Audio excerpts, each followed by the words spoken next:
You're watching the Sun Belt Conference on ESPN as we welcome you to Center Park Credit Union Stadium in downtown Atlanta as the James Madison Dukes have come to town to take on the Georgia State Panthers in the 5th all-time meeting between these two teams.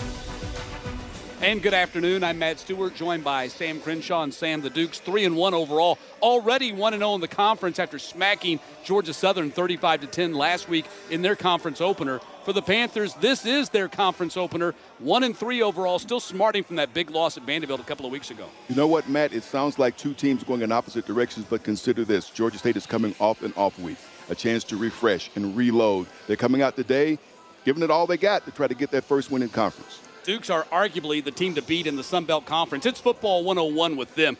They run the ball well. They stop the run, led by their Sun Belt Defensive Player of the Week linebacker Trent Hendrick. Matt, have you ever seen a guy that everybody simply loves? His teammates love him. His coaches love him. He's like a coach on the field and a vocal leader of this defensive unit, coming off a big performance last week against Georgia Southern. 3 quarterback sacks as the Dukes absolutely slammed the door on the Georgia Southern offense. For the Panthers, they got to be able to run the ball today. Oddly enough, the best way to do that might be a big game from Ted Hurst so the Dukes can't load up the box on them. Absolutely. You want to clear things up for your running game. How about doing it through the air? And Ted Hurst, after getting limited touches targeted in the first game of the season, has really come on in recent weeks, getting more and more opportunities to make catches. He is the playmaker. He's the big guy that can get things going. If he gets things moving through the air, look for it to open things up for the ground attack. That's better for the Georgia State offense today. And it is a wonderful Saturday in Atlanta. You can see it's overcast, but the temperature is very nice. It's 76 degrees, Sam, as we get ready to kick things off. It feels like football weather, like you said, a little overcast, but that's fine. We'll play with that. We don't think any rain is going to come our way. We're ready for some football here. There's Coach Chesney. Second season as the Dukes head coach. His career record of 123-51. He's 12-5 here at James Madison here in the midst of his second season. Panthers won the toss. They deferred to the second half, so we're going to see the Dukes on offense to start this game. Wisłowski takes the ball a yard deep in the end zone and brings it out. And Wisłowski is going to make it up to the 21-yard line, and that's where we're going to see James Madison on offense to start this game, and we have flag out on the kick. Yeah, saw a flag there on the kick.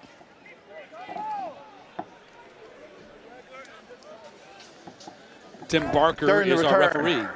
Holding. Return team. Penalty will be enforced after distance to the goal line. First down. So, inauspicious start for James Madison. They haven't done a lot wrong here in the first 4 games of the season. But you don't expect to come out and start your game with a penalty like this. It's going to challenge your offense a little bit more as they get started. There's Dale Coach McGee Dale in McGee. his second season as the Panthers head coach with a record of 4-12. Panthers' one victory this season came here in this stadium against Murray State. Panthers' other losses, though, have been to Ole Miss, Vanderbilt, and Memphis, a Memphis team that right now would probably be in the college football playoff.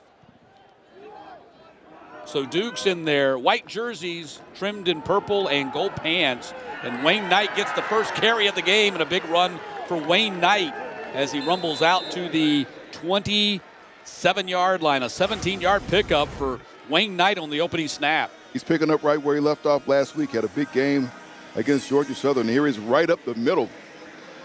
This Georgia State defensive unit to start this game. Dukes are averaging just under 250 yards rushing per game. You should take a look at the numbers on Barnett. Rebounded from a knee injury in their season finale a year ago. Playing very well here in his 4th-year junior season. He's going to pass on their second snap. Roll out and going to throw it out of bounds. Sanchez was his target over on the far sideline. And we got a flag on a hit on the quarterback. Personal foul.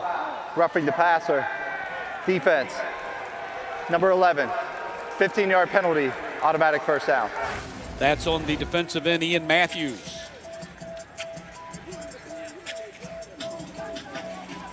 And that's the hit he made, and there's the referee right there, the white cap right there to throw the flag on that one.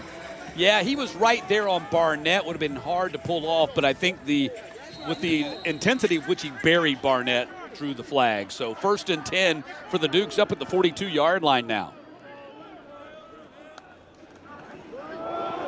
Knight gets the handoff again, and Knight going to get stopped after a 4-yard gain. That was Lewis who made the tackle for the Panthers. Deuce Lewis active early for Georgia State. Sam, let's take a look at the impact players when the Dukes are on offense. We've already seen Wayne Knight, what he can do. Dupree's coming off a big game at the tight end. Watch out for Robinson and Hopkins holding on the back end of the Georgia State defense. Robinson has been the Panthers' leading tackler. Barnett, blitz coming, got rid of it. The pass got batted down at the line of scrimmage by Lewis. Gine, the corner, came hot off the edge and got to Barnett just as he was throwing the ball. 18, Giants Cup, nobody touched this guy. Comes in and makes the hit on the quarterback, and Barnett got rid of it just in time. So Panthers DC Travis Pearson dialing up pressure here, and now it forces a 3rd down and 6. Sanchez in motion behind the line for the Dukes.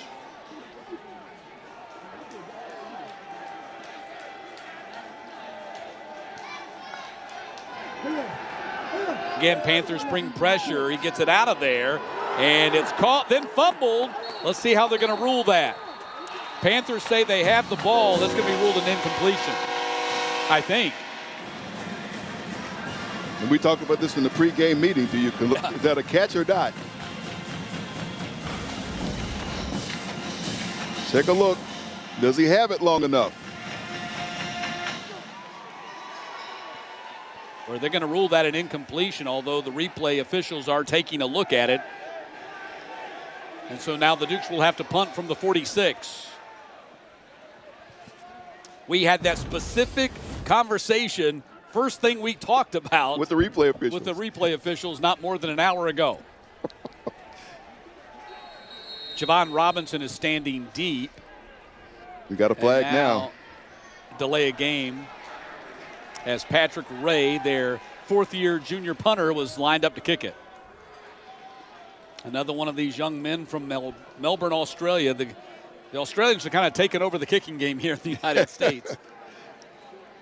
Started his career at Louisiana Tech, which will, in the not-too-distant future, be a member of the Sun Belt Conference. So Ray with the left-footed kick. It's going to be short. Robinson calls fair catch. Makes it at the 16-yard line. And that's where the Panthers will go on offense for the first time today following a 43-yard kick. Well, Matt, if you're Georgia State, you wanted to come out and have a great defensive series to start the game. They got that. Now let's see what the offense can do. Like we said earlier at the top of the broadcast, a week away can do good things for a team. So let some people who are banged up get healed up to go, and let's see if they can get some things going offensively. TJ Finley has completed just under 66% of his passes for 527, 3 touchdowns, and 3 interceptions. So 1st and 10 for the Panthers.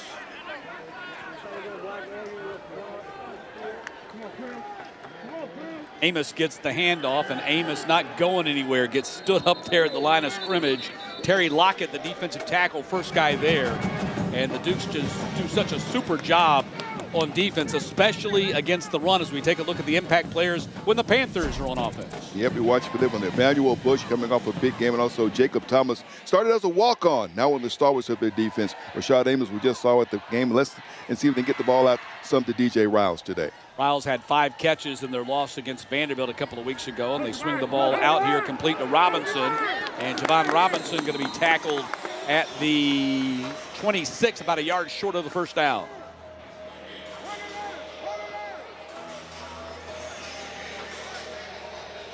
Robinson with 15 catches for 167, couple of touchdowns. He's the number 2 pass catcher on this Georgia State team. And now a 3rd down and short here for Georgia State. 3rd down conversions have been crucial for Georgia State this season. They're next to last in the conference, only 33% converting on 3rd downs. Amos gets the handoff, and he does get the first down. I believe he's right there on the line. And officials are saying move the chains. 1st down.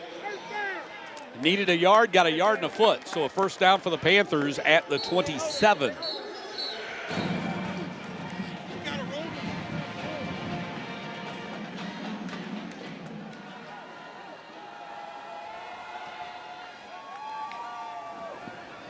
Finley wings it to the far side, nearly picked, but caught by Hurst. Hurst down the sideline, might go the distance if he stays in bounds and gets tripped up near the 20. The Dukes gambled on the pick, and it turns into a big play for Georgia State. Boy, you gamble, sometimes you can come up great, and sometimes you can gamble, you come up and you lose. That is a 52-yard gain for Georgia State. Justin Eglin tried to come up with a pick, didn't get it. And Hurst almost took it all away. Jacob Thomas, we talked about him being a walk-on who's a stalwart on the defense. Touchdown saving stop. I think it was actually DJ Barksdale. The nickel kind of clicked his ankles and tripped him up, and then Thomas came in and cleaned it up. See Ted Hurst, fourth in the conference, averaging 86.5 yards per game receiving, which is 22nd in the nation.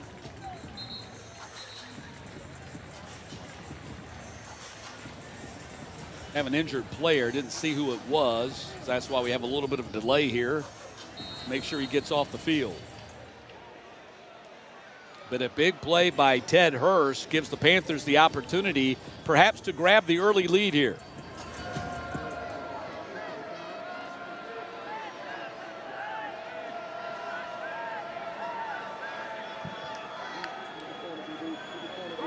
Fumbled by Amos, and then he gets on top of it.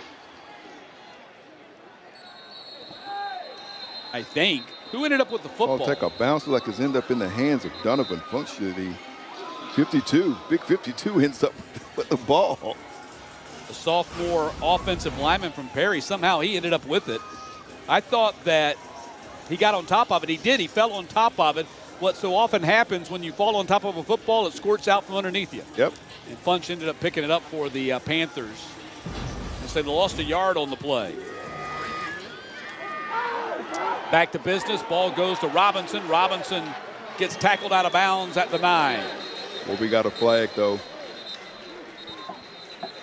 TJ McGill making that tackle for the Dukes. 13-yard pickup. Let's see if it stands. Call may be on the tight end. There are multiple fouls on the play, both by the offense. Illegal shift. Offense, that penalty's declined. Holding. Offense number 0. 10-yard penalty, second down. Missed assignments, busted plays. These are the things the Panthers tried to work on during their bye week. There's Cam Overton Howard out front, and that's what you got a whistle for right there. It's a good idea unless you get caught. He got caught.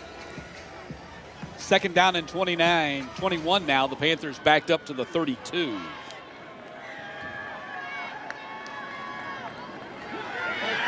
Toss goes to Simmons. He gets thrown for a big loss.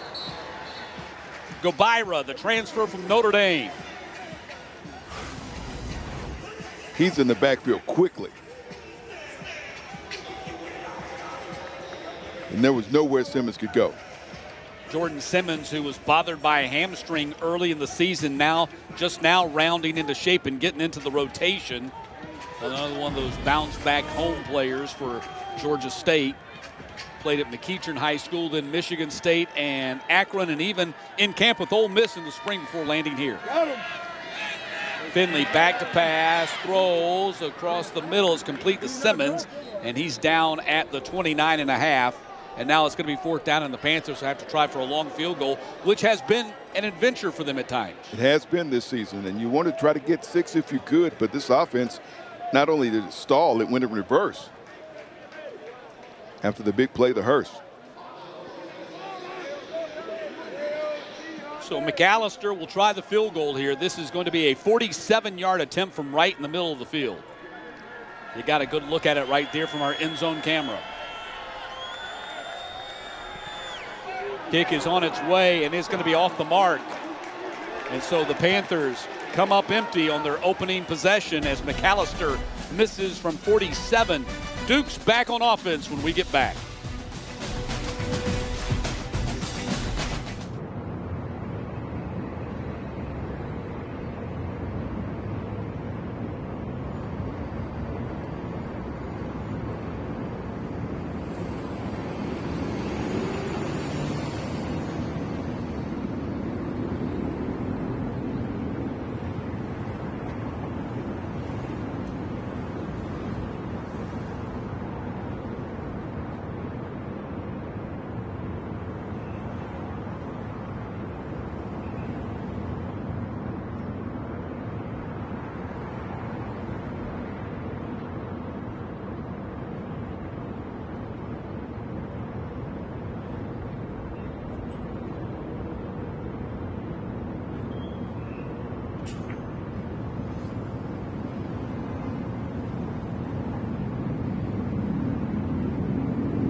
Back in Atlanta, Matt Stewart, Sam Crenshaw, as the Dukes go on offense for the second time in this scoreless game. Dukes 3-1 overall, 1-0 in the conference. Only loss came to Louisville on a Friday night early in the season, and their one conference win, a overwhelming performance against the Eagles last Saturday in Harrisonburg. Number 22 scoring defense, but wow, look at their numbers. They're number 3 in total defense. They're number 4 in pass defense. They are number 5 in the country, fewest first downs allowed. They are stout.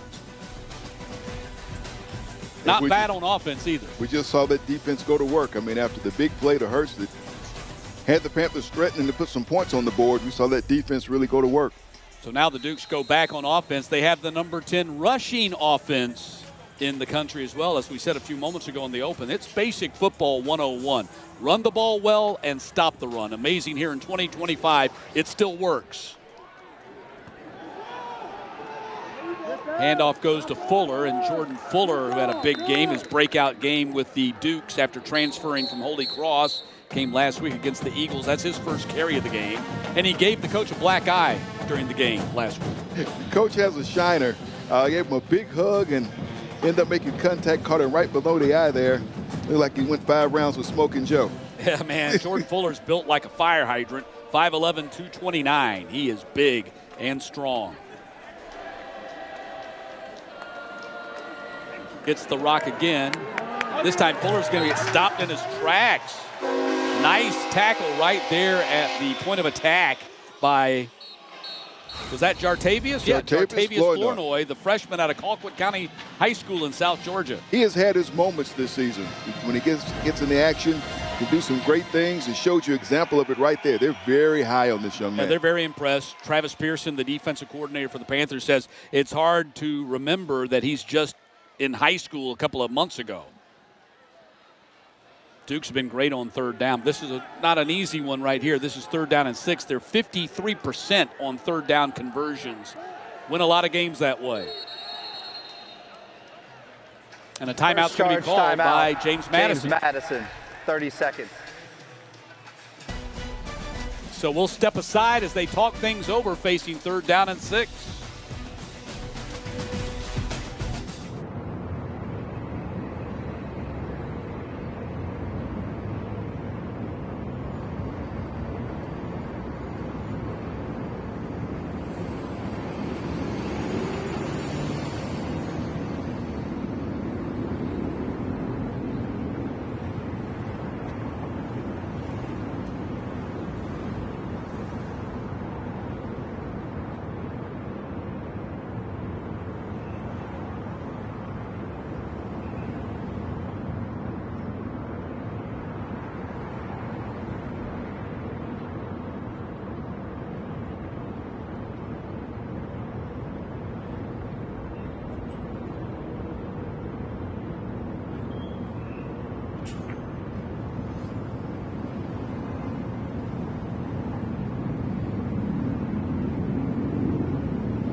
Bob Chesney, the 15th head coach in Duke's history, led them to a 9-4 record in season number 1, and the Boca Raton Bowl came to the Dukes from Holy Cross. 5 Patriot League titles there after 6 seasons at Holy Cross. And the thing I love about him, I mean, he's paid his dues. He has coached at every level except junior college. He's been D3, D2, FCS, now FBS, and the way he builds his program, Sam, they do have some Power 4 guys coming down, but by and large, he likes to get the FCS and the Division II kids to come up. Elevate, yeah, yep. And it's worked well for him. Done an excellent job with it. 3rd down and 6 for the Dukes coming out of the timeout. Here's a look at their roster breakdown. 55 newcomers, that's kind of standard in college football for everybody these days. Except maybe Clemson. Not quite there. Barnett back to pass, heavy rush, gets it out of there. Hot is broken up at the 39-yard line, trying to go to Scott with the ball. And it's going to be 4th down, and the Duke's going to have to punt it away again. We talked about one of the players to watch on defense for Georgia State, number 4, D.I.C. Hopkins, showing you why right there. Great on the coverage. Reads Barnett, gets that hand there to knock the ball away. Great defensive play. And Ray on the punt for a 2nd time, standing at his 19-yard line, and Robinson deep for the Panthers back at his 27.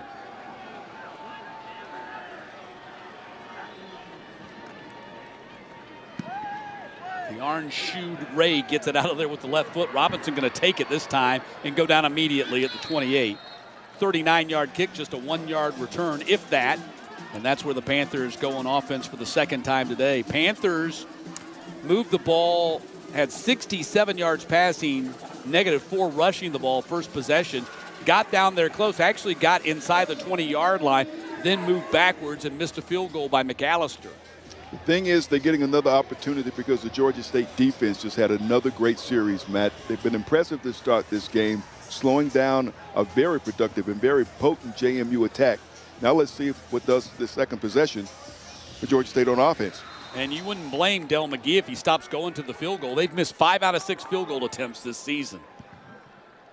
They've missed opportunities to put points on the board. Finley in a pocket, throws, and incomplete. Threw it behind Hurst, but there's a flag on the play. Barksdale celebrating a little bit too early, going to get called for the DPI right here.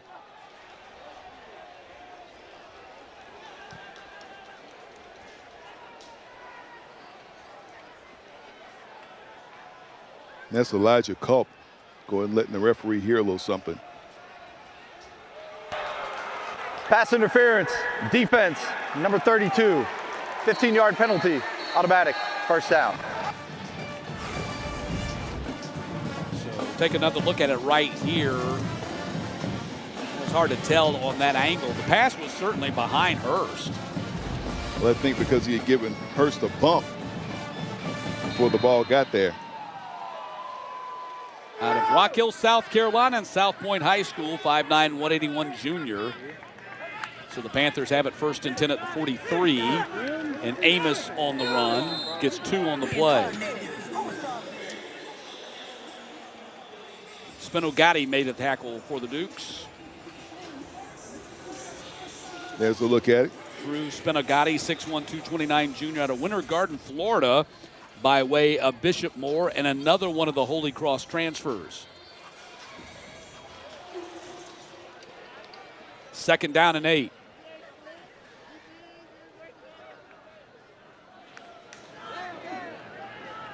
Blitz is coming. Pass is thrown, and it's complete. And Simmons on the run to the 39. 1st down, Panthers. Great call and great execution that time by Georgia State. 17-yard pickup as Jordan Simmons, obviously a big part of the offensive game plan today. You talked about Simmons and how he was slow from the outset of the season by hamstring, and now he's rounded into shape and into form. He can contribute like this. 5th-year senior, 5'10", 195. 4 different stops before he landed back home in Atlanta. 1st and 10. Simmons gets the handoff. Spinogatti hits him almost immediately in the hole, but Simmons' momentum carries him forward for a couple of yards. They like Simmons because he's a good all-around back. He's a guy that you can keep out there every down. Comes off the field right now. Going to be replaced by Amos, another former high school football star here from the Atlanta area, coming back home to play at Georgia State.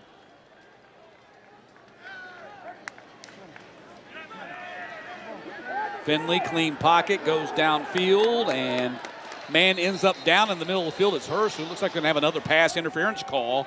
And it was Jacob Thomas, who got tangled up with him. Ted Hurst gets bounced around like a pinball out there right now. Have to do. Well, they're doing their best to take him out of the game. Pass interference. Defense. 15-yard penalty. Automatic first down. There's a way to do that, Matt, but not this way. Yeah, you don't want to get the penalties. Thomas, when he split the defenders, Thomas got his hands on him. 4 penalties now, 45 yards for James Madison. A couple of back-to-backers interfering with Ted Hurst. So 1st and 10, ball at the 23. Officials, whistles getting a workout here early in this game.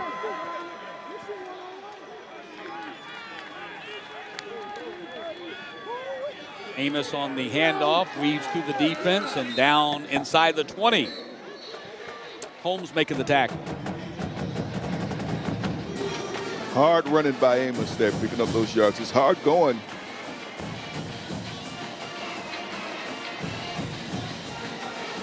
A nice gain on 1st down.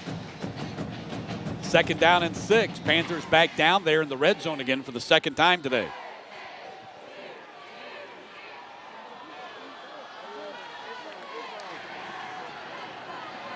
Keeper by Finley, and Finley's going to be dragged down by Gobira. Aiden Gobira making his 2nd tackle of the day, going to bring up 3rd down. And here's Finley. Taken down after about a yard. They are just so good fundamentally with their tackling, Sam. Take after their defensive coordinator, Colin Hitchler, who came from Alabama, but a wrestler at heart. Kind of reflect his personality. 3rd down and 6.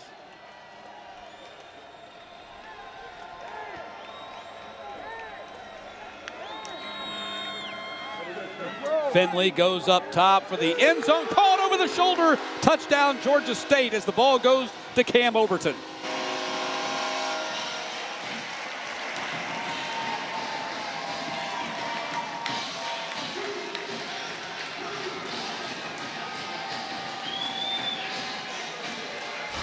Great catch by Cam Overton Howard. He's got a defender with him all the way there. Barksdale walks him off and makes the catch for the touchdown. Spent some time with this guy this week, and he's really upbeat. Talks about the tight end room, how they like to bring energy for the whole team when they're down, pick everybody up. McAllister with the PAT. If it's perfect, and Georgia State has a 7-0 lead. Ted Hurst with his 4th touchdown pass. It's a 19-yarder to Cam Overton Howard, and the Panthers strike first here in Atlanta.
It's been all Panthers so far. 6-play, 71-yard drive, covered 3.5 minutes off the clock, and Overton Howard getting the touchdown. He had 19 yards on that touchdown pass receptions. The Dukes only have 25 yards of offense so far in this game. The Panthers 104. That's the thing, kind of a surprise in that regard, because we know coming in from the outset what a productive offensive unit James Madison has, especially with their running game.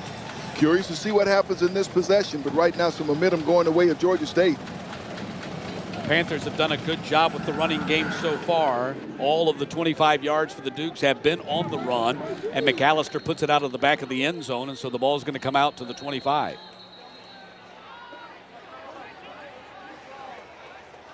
So the Dukes a little slow to get things going here today. This is just their second road game, the other being that aforementioned loss at Louisville earlier in the season. Get a look at Barnett there and see what he does this time. They can really fight to establish the ground game, or do they try to move it through the air?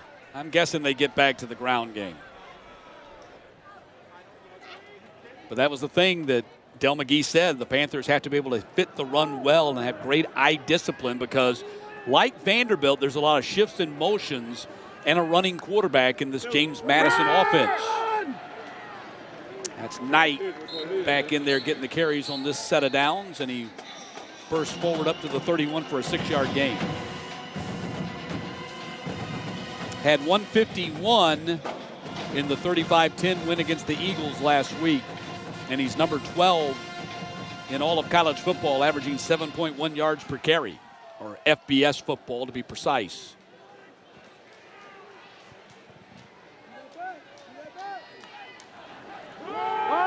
Knight gets it again, gets wrapped up.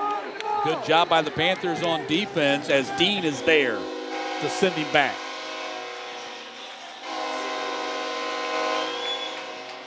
Marlon Dean has stepped up to be one of those guys on this Georgia State defensive unit, capable of making plays, and that was a big one. Forcing the third down here, Matt.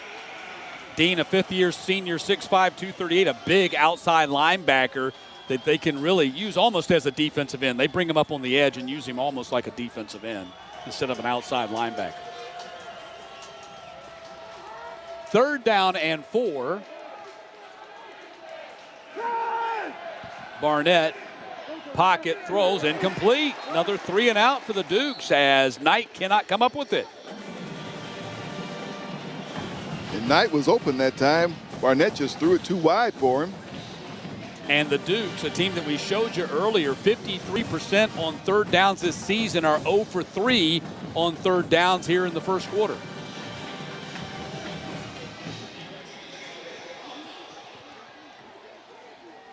Ray on the punt again.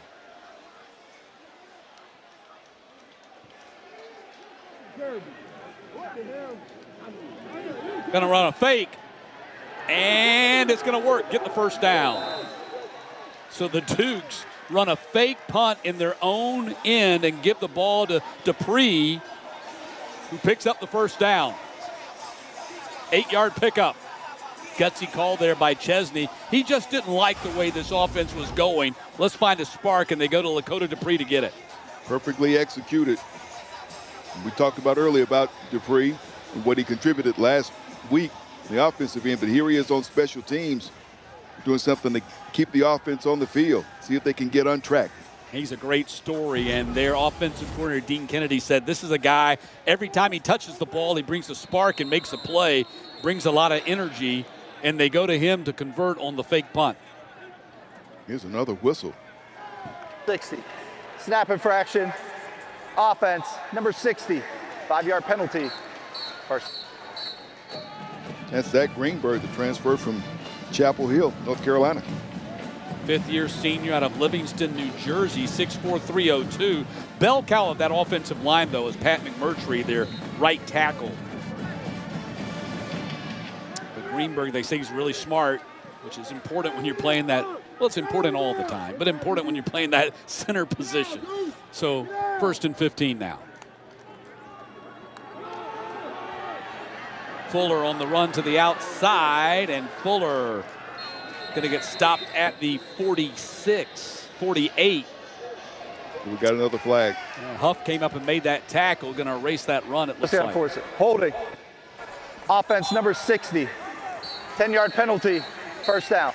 That was Greenberg. We just talked him up and talked about how smart he is. Well, holding doesn't have anything to do with intelligence. But you see, he got locked up there on Lewis, the nose. Wouldn't let him go. Going to back him up again. 1st and 25 now from the 24. Been a rough first quarter here for the Dukes.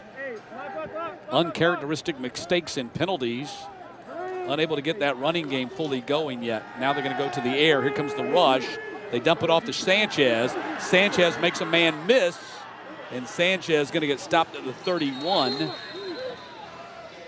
Ends up picking up 7 on the play for the Villanova transfer. And that's Barnett's first completion of the game after missing on his first 4 attempts.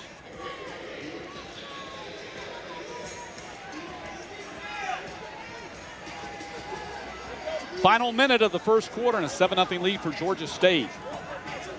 2nd down and 17 for the Dukes.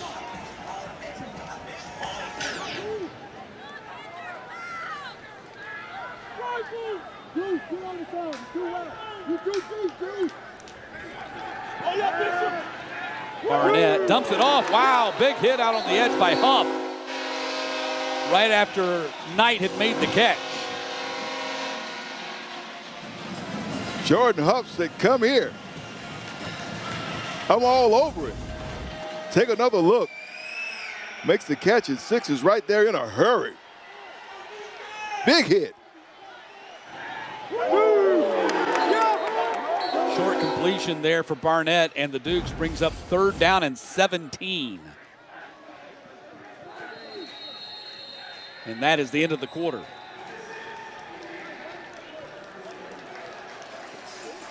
Panthers will take it. Good start for Georgia State here today as they lead James Madison 7-0 after 15 minutes of work. Long way to go here in Atlanta, though. Second quarter coming up.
Start of the second quarter here in Atlanta. Georgia State leading James Madison 7-0. Duke's their own worst enemy in that first quarter, Sam. They had 32 total penalties in their first 4 games. They had 5 in that first quarter. Really unusual for this team. It's 3rd and 17 as we begin the quarter.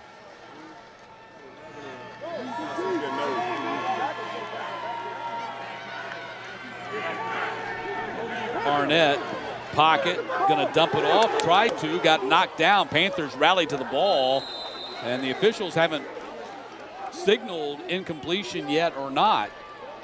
To the forward pass. The field is an incomplete forward pass. It's 4th down. That's what it appeared to be to me, but the Panthers, as you're supposed to do, right, got on top of the loose ball. So now 4th down, and for the 4th time today, Ray comes on to punt.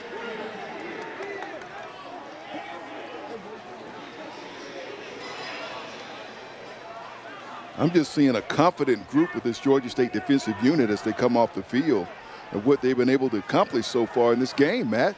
Well, they've put a lot of pressure on Barnett, and they've done a great job stopping the run. Start right there with their success. Going to fake it again and do it again. Dupree going to pick up the first down for the 2nd time. They run the fake punt, and it works 2 times in a row. What are the chances? Well, obviously they see something formationally in the Panthers' punt coverage that allows them to do that. That's a 23-yard pickup for Dupree.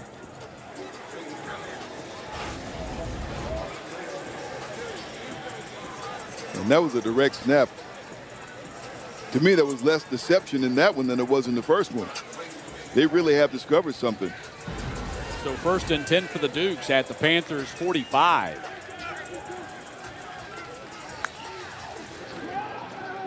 Handoff goes to Fuller. He gets tripped up at the line of scrimmage.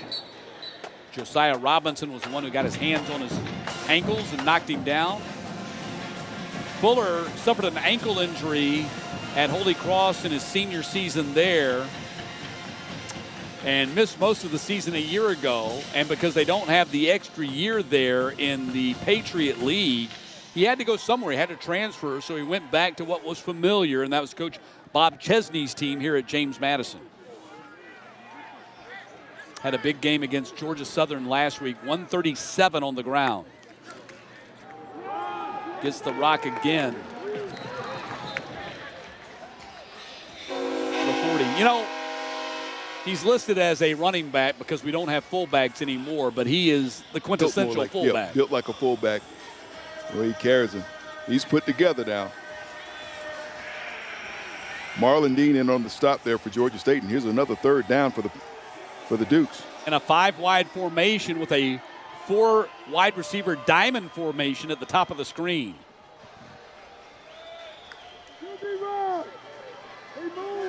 And now the tight end Logan Kyle breaks out of that 4-man set and sets at the end of the line. Barnett quarterback draw. And Barnett got out of that tackle and steps out of bounds. I think he got the first down at the 35.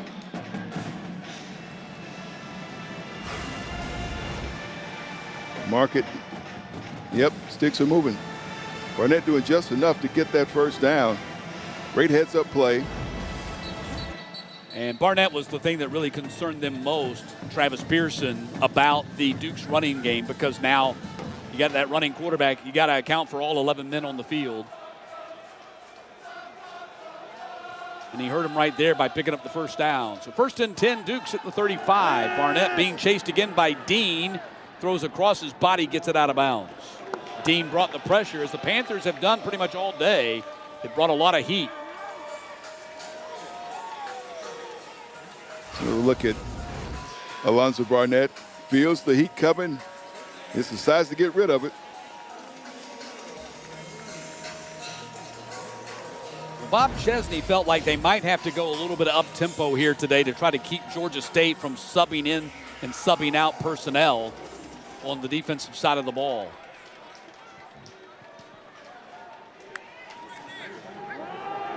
Handoff goes to Knight, bounces off his own man, tries to get to the outside and does, and gets dragged down at the 30, a 5-yard pickup. pinballed off his own offensive lineman to pick up those 5 yards. Great run by Knight. James Jane had a shot at him. Couldn't stop him, and he got away for more yards. Here's another third down. Yeah, they're 1 for 5 on their third down so far today, but it's kind of been erased a little bit by them converting on 2 fake punts on 4th down.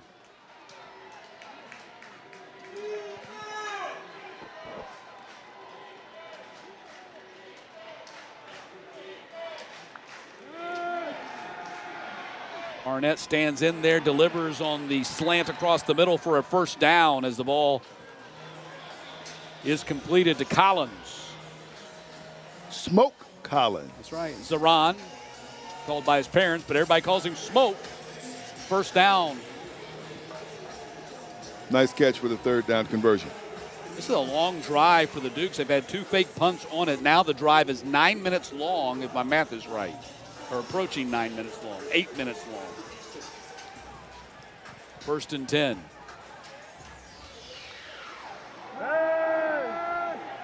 Arnett going to check down to Knight, ducks under a tackle, and then gets swarmed under at the 30-yard line. Josh Pfeiffer, the tight end for the Dukes, out of Peachtree City, just south of Atlanta, and Stars Mill High School out there on the block. Out there on the block, and 45, Keelan Butler. Doesn't get the chance to make the stop, comes back afterwards. Yeah, this drive started at the 4:03 mark of the first quarter, and now we're coming up on the 10 mark here in the second. 2nd down and 9. And off goes to Fuller, and Fuller gets stopped at the 17. Another 3rd down coming up for the Dukes.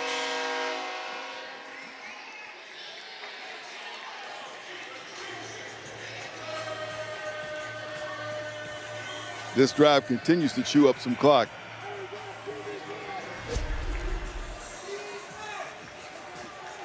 "15 plays, 69 yards.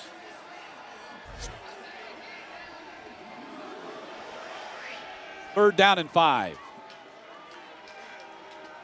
Barnett on the quarterback keeper again. This time he gets tripped up at the 15-yard line. Decision time here for the Dukes. Do you kick the field goal or go for it? I wouldn't be surprised if they go for it here because they're playing with a lot of momentum. They've already faked it twice on punts. They keep the offense out there on 4th down and 3. This running game is supposed to be able to do that for them. Let's see if they get it.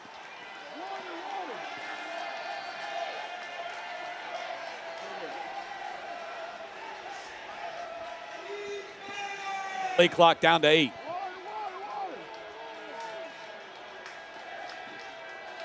They're trying to get the Panthers to jump, nearly did, and now they'll call a timeout as they were unsuccessful in that venture.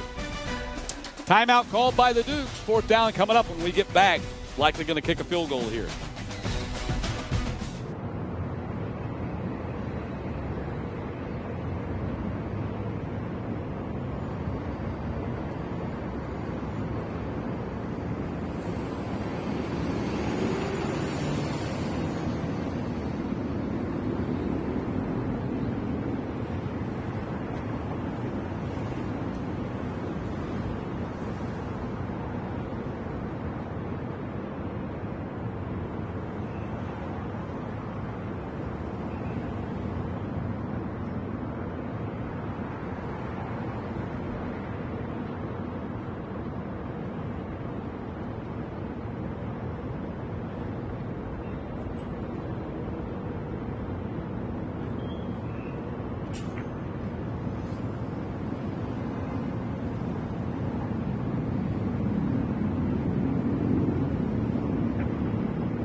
Not once, but twice on this drive. The Dukes fake punt going twice to Lakota Dupree.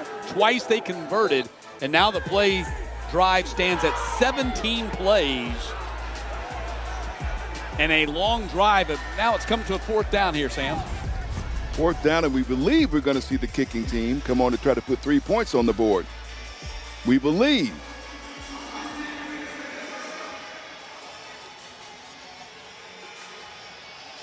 Looks like they keep the offense out there. Now they bring in the number 2 quarterback, Matthew Sluka, who starred for Coach Chesney at Holy Cross, and now back in the program with Coach Chesney this season after playing at UNLV last year. He's kind of their running quarterback, but he can do it all. Fourth down. Sluka going to run it, and he's going to get dropped for a loss at the 16-yard line. So the Panthers come up with a defensive stand after a mammothly long drive by the Dukes comes up empty.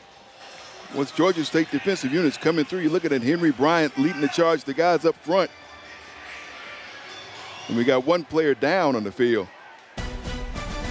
We'll check on him. Down for the Panthers. Ian Matthews is down. And we'll step aside as they tend to him.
And Ian Matthews got shaken up on that play, and he has made his way to the medical tent.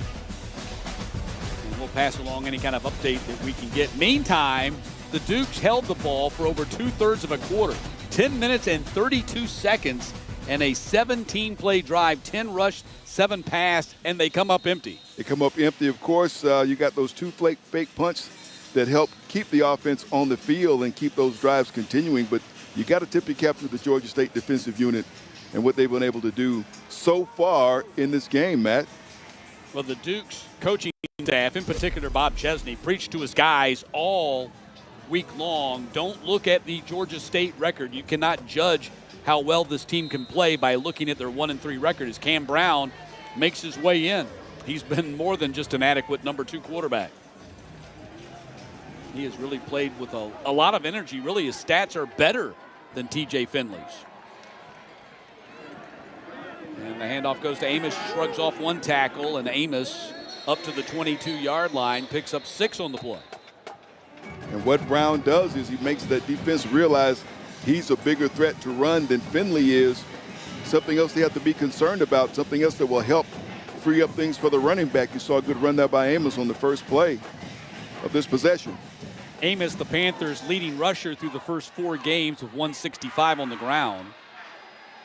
Brown, the transfer from Texas Tech by way of West Georgia and Northside Warner Robins High School in Middle Georgia. He's been a pleasant surprise.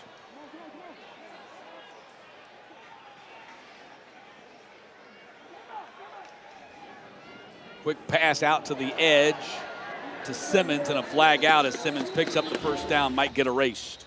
Actually, that was not Simmons.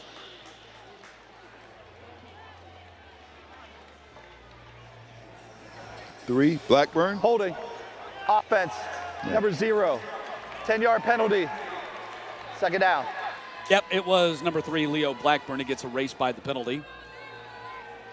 Second time we had a penalty called on 0. Cam Overton Howard, of course, he scored the touchdown for Georgia State. There he is right there. Very similar penalty to the first one he picked up. You're going to get that on those plays. If you don't get out there in position, your job as the tight end is to be the block on that screen. With a short pass. So second down, 14 now for Georgia State. Amos gets the handoff. He gets stuck at the line of scrimmage. No running room that time as the Dukes come up big right there at the line of scrimmage. Terry Lockett, defensive tackle, might have been the first guy there. You see the Dukes linebacker with the Zulu war paint. That's Gannon Weathersby, who's from here in Atlanta, played at Langston Hughes High School. He used to do the same thing every Friday night. He's taking it with him to Saturdays. And I know he wants to play very well being back home today. No doubt had some family and friends out to see him. Third down and 13. Cam Brown going to run it. And Brown gets close to the first down. They're going to say he's got it. First down run by Cam Brown on 3rd and 13. That's the difference when he comes into the game, Matt. There's always this possibility. Got that burst of speed, shifty, finds enough of an opening, and gets just enough to move the sticks. Coach Dale McGee says playing the two quarterbacks, Finley and Brown, he feels like gives them the best chance of winning. It also comes with the drawbacks because that means less snaps for the starting quarterback in practice. Ball goes to Hurst as they get Ted Hurst involved again, and now a flag comes out right in front of the Georgia State bench. I think there might have been a shove by a Dukes player that was late. After the play was over, personal foul, unnecessary roughness, defense, number 93. 15-yard penalty, automatic, first down. Michael McMullen gets called for the penalty. That's right there in front of Coach Dale McGee. Did you see that? Did you see that? He goes, thank you. Oh, yeah. Yeah. Yeah. And we don't know what was said. Maybe a little commentary. And he's shaking his taps himself on the chest. My fault. My bad. Next time I won't do it in front of the officials. 1st and 10, ball sitting at the 41.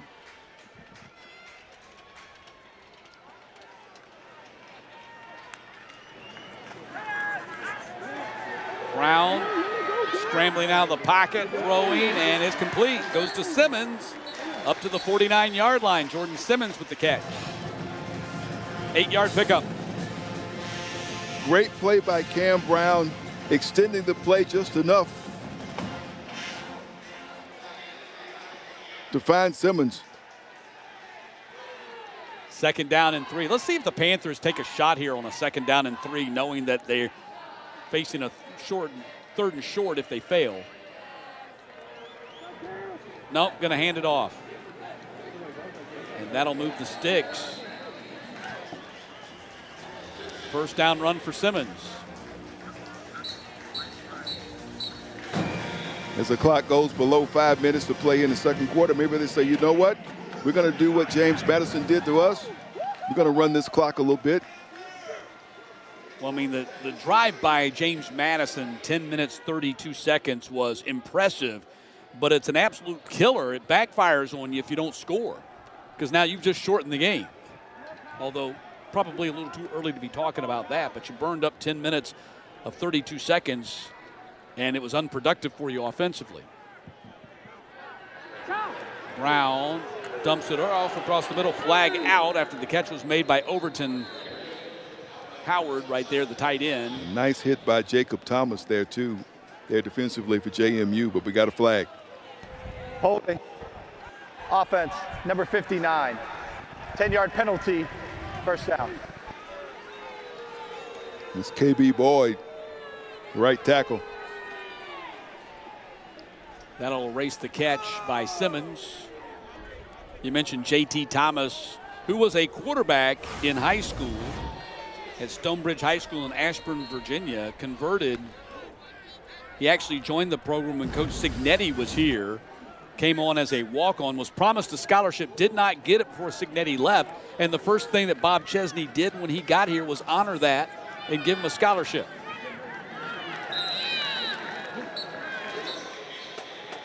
McMullen getting a little redemption there with that TFL. Yep. Nice solo stop.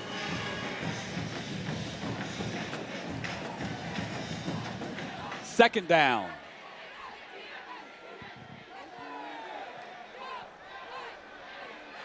Brown fires underneath, complete to Amos. And Amos tackled by Weathersby.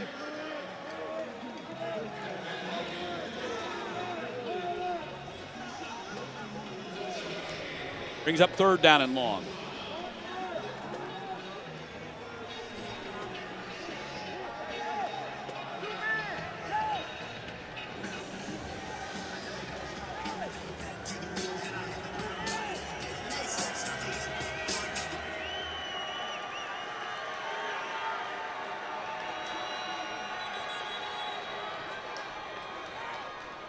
Timeout called by Georgia State as the clock hits 2:54.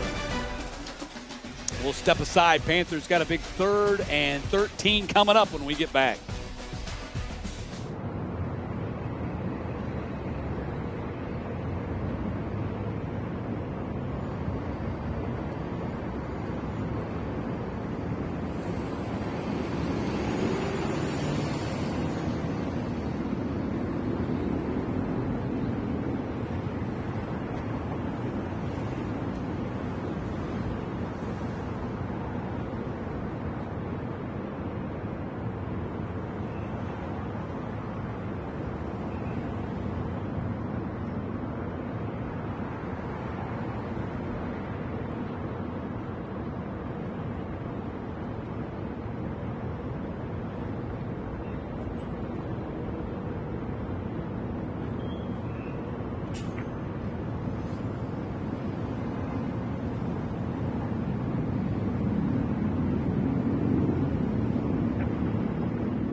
Matt Stewart, Sam Crenshaw with you. 8-play, 33-yard drive, and already 5 minutes off the clock here for the Panthers as they're facing a 3rd and 13 coming out of the timeout.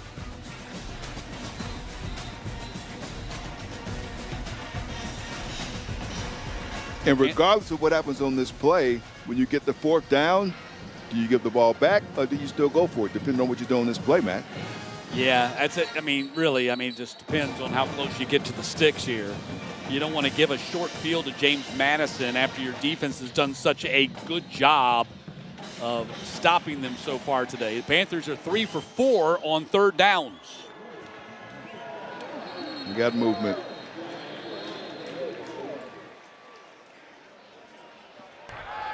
Full start.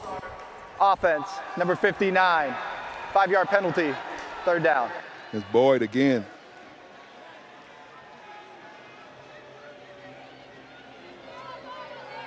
KB Boyd, 4th-year junior, transferred in from Iowa Western Community College. He's a native of St. Louis.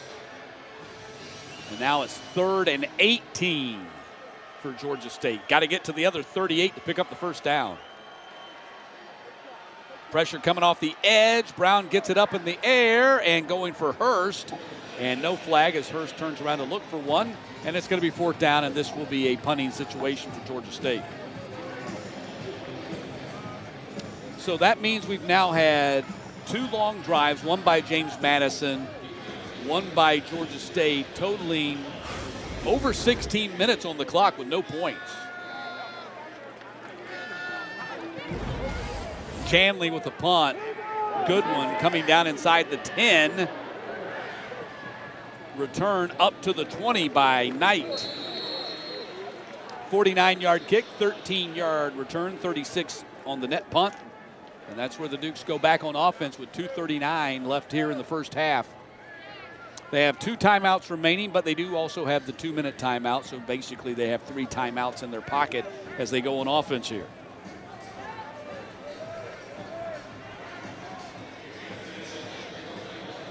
Only 99 yards for James Madison so far in this game, and only 18 yards passing so far for James Madison in this game. A lot of pressure on Alonzo Barnett.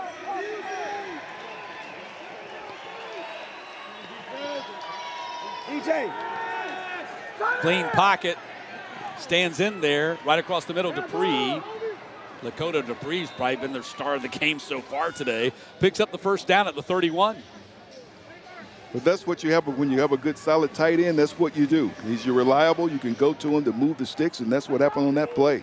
He's a great story. We'll tell you about it in just a moment. 1st and 10. Across the middle goes to Dupree again. Back-to-back catches. So he was recruited by Holy Cross and was committed to Holy Cross as a tight end. Elected to start his career at Charlotte instead. At Charlotte, he transferred into a defensive lineman. Big run up the middle for Knight. Knight breaks out of one tackle and another, and a flag comes out as Knight gets all the way down to the 36-yard line. 27-yard gain for Knight. During the run, illegal block in the back. 0, offense. 10-yard penalty, 2nd down. Sanchez, the wide receiver, is going to be called for the penalty. You got Jordan Huff down on the field for Georgia State. They're going to tend to him right now. 2-minute timeout comes at the 1:52 mark, and we'll step aside late here in the first half.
Panthers defense have held the Dukes to 130 yards here in the first half.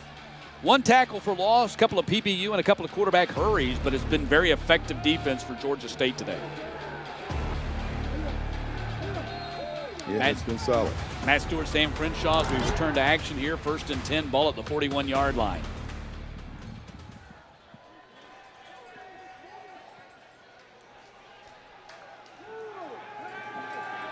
Pressure coming off the edge. Barnett gets it out of there. Underneath it goes.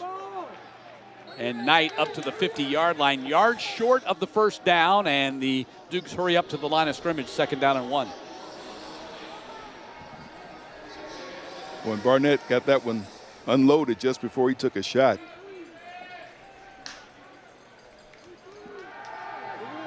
Barnett looking for Ellis across the middle and connects Landon Ellis, who is their top wide receiver. That's the first time he's touched the ball today. He picks up the first down at the 44. Back up to the line quickly. They go on with tempo. So they get him involved. They haven't gotten DeGennaro involved yet. Let's see if they go with the ball to him here in this series. Got it across midfield. 1st and 10 at the 44. Swing it out to Knight beyond his grasp. And we got an offensive lineman down grabbing his ankle. And that's McMurtry. He's up on his feet now. Says he's going to be okay. They were coming out to look at him, but he's up.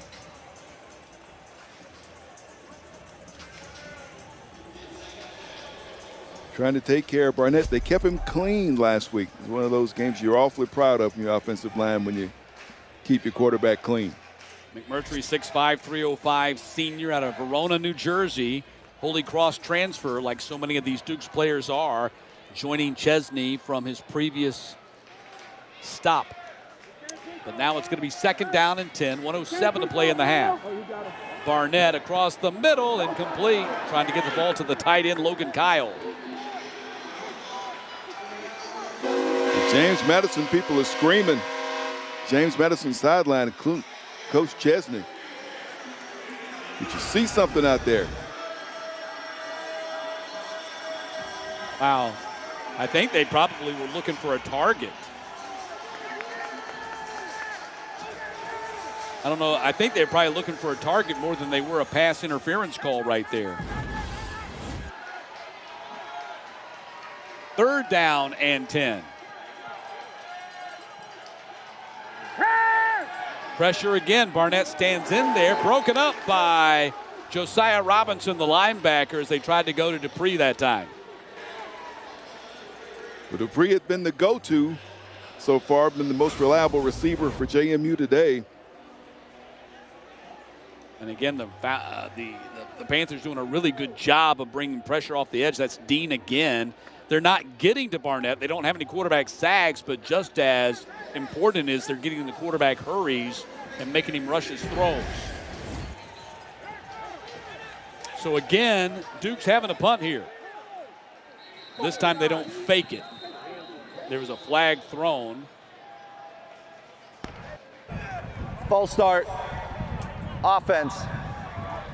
5-yard penalty, 4th down. Please reset the game clock to 58 seconds. 58 seconds on the game clock, please. And Sam, have you ever seen a game where a team fakes the punt twice and fakes the punt twice in the same series? Same series. It I mean, kept it's it so going. rare. I mean, you might go a whole season without seeing a fake punt, and the Dukes did it in one 17-play drive. They did it twice. But not this time.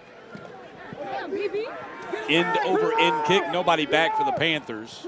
It's going to hit inside the 10. They're going to down this at the 7. 42-yard kick for Ray, and so the Panthers backed up in their own end as they go back on offense with 48 seconds left in the half. 48 seconds to go with Georgia State to try to do something that has been difficult for them to do throughout the first 4 games, and that is keep the opposition off the scoreboard going into the locker room.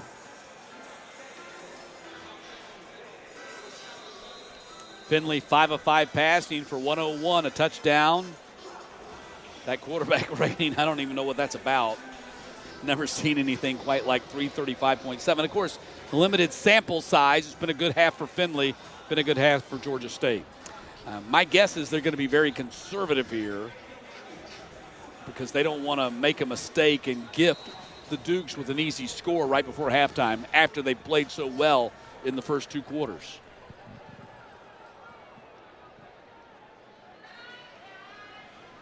Jet sweep, ball goes to Robinson. And Robinson gets tackled at the 9, picks up 2 on the play.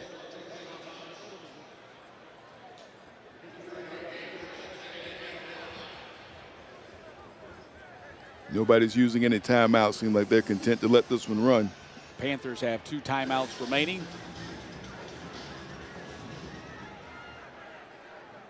Yeah, the Dukes are in no hurry to stop the clock either. They just want to get into the locker room. It has been a disastrous first half for them. Findlay across the middle is caught by Overton Howard. And that's going to be a first down for Georgia State, and that should be enough right there. And now we'll see, they get that first down, 9 seconds on the clock. Let's see if they take a shot downfield. They do burn a timeout, which tells me they might want to do that.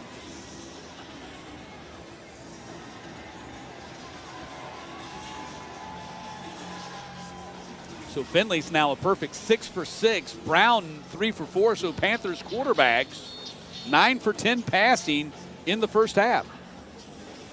Those are good numbers. Good third down conversions. A lot of good things to like. Yeah, Panthers are 3 of 5 on their thirds, while the Dukes are 2 of 8. And compare the Panthers duo of Findlay and Brown with Barnett, who's 8 of 17 for just 50 yards. Coming up at halftime, first half stats, highlights, a look around the Sun Belt Conference. We'll get you updated on the scoreboard. Most everything is behind us tonight, playing behind us. One of the first games to get started here today on this Saturday. Right up the middle goes Amos. And that should be the final play of the half, and it is. The first half for Georgia State. If you had the Panthers leading the Dukes 7-0 at halftime, good for you. I don't know that a lot of people thought that would be the case. From the outset, we talk about it seemed like there were 2 teams going in opposite directions. But you got to go out and play the game, and so far the Panthers have shown up. A very good first half for the Panthers, as the Dukes also do not play a good first half. A lot of penalties, 9 for them. Heading to the locker room, 7-0 Panthers here at the break.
Halftime in Atlanta, Georgia State with a 7-0 lead on James Madison.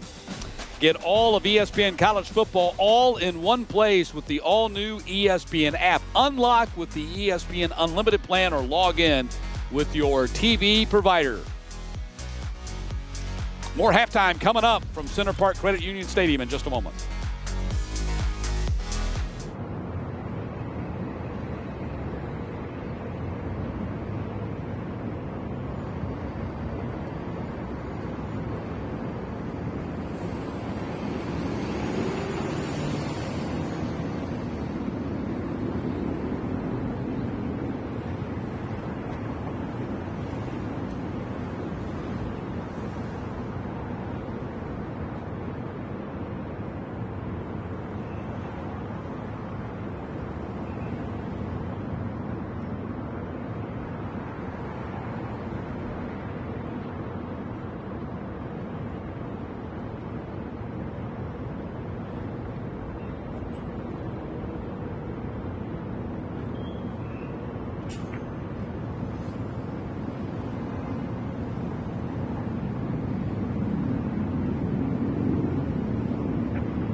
Back in Atlanta and a 7-0 lead for Georgia State, leading James Madison. Sun Belt opener for the Panthers. Duke's already 1-0 in the conference. Matt Stewart along with Sam Crenshaw. Sam, let's take a look back at those first half highlights. Not a whole lot of flashy highlights to show you, but a lot of good defense really from both teams. Finley here with the touchdown pass to Overton Howard. 19 points, the only score of the half. That was big to see the tight end get out there and get the Panthers on the board. And then the Dukes put together a long 10.5-minute drive. Twice they faked the punt. Twice they went to Dupree. That was a big 23-yard gain right there on fourth down, but it resulted in this on fourth down. Sluka being stopped short of the line to gain, and the ball went over on downs after a 17-play drive. And that kind of tells a story about the Georgia State defense and what they were able to do in the first half of this game, Matt. To take a look at the defensive stats, pretty even on the total yards, but the numbers that jump off the page at me are the difference in the third down conversions and the total penalties, where the Dukes have been their own worst enemy. And I thought James Madison would do more in the passing game as well. But like you said, Barnett has had a lot of pressure on him throughout this game. And so you see that bear out in the numbers. But right now, Georgia State leading total, I think that is so big. And like you said, the 9 penalties, so many of that happening in the first quarter of the game for James Madison.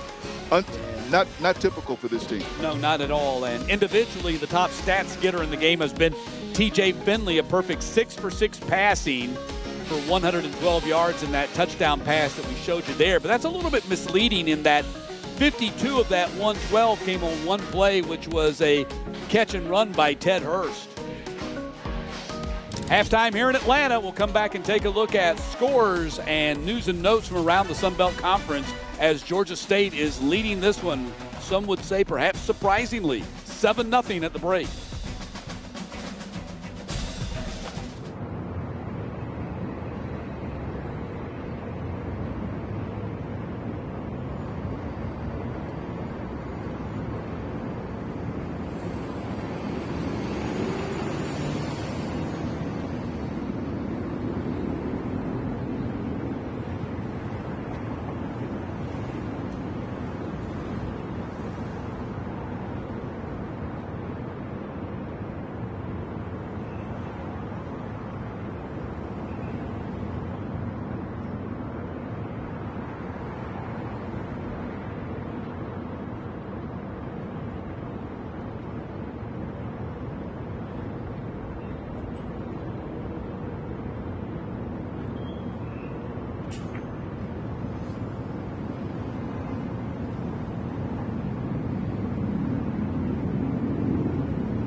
Back at halftime here at Center Park Credit Union Stadium in downtown Atlanta, Georgia State with a 7-0 lead on James Madison. Matt Stewart, Sam Crenshaw with you. Let's take a look at the Sun Belt scoreboard. We have 3 games in progress aside from the one that we're working right here.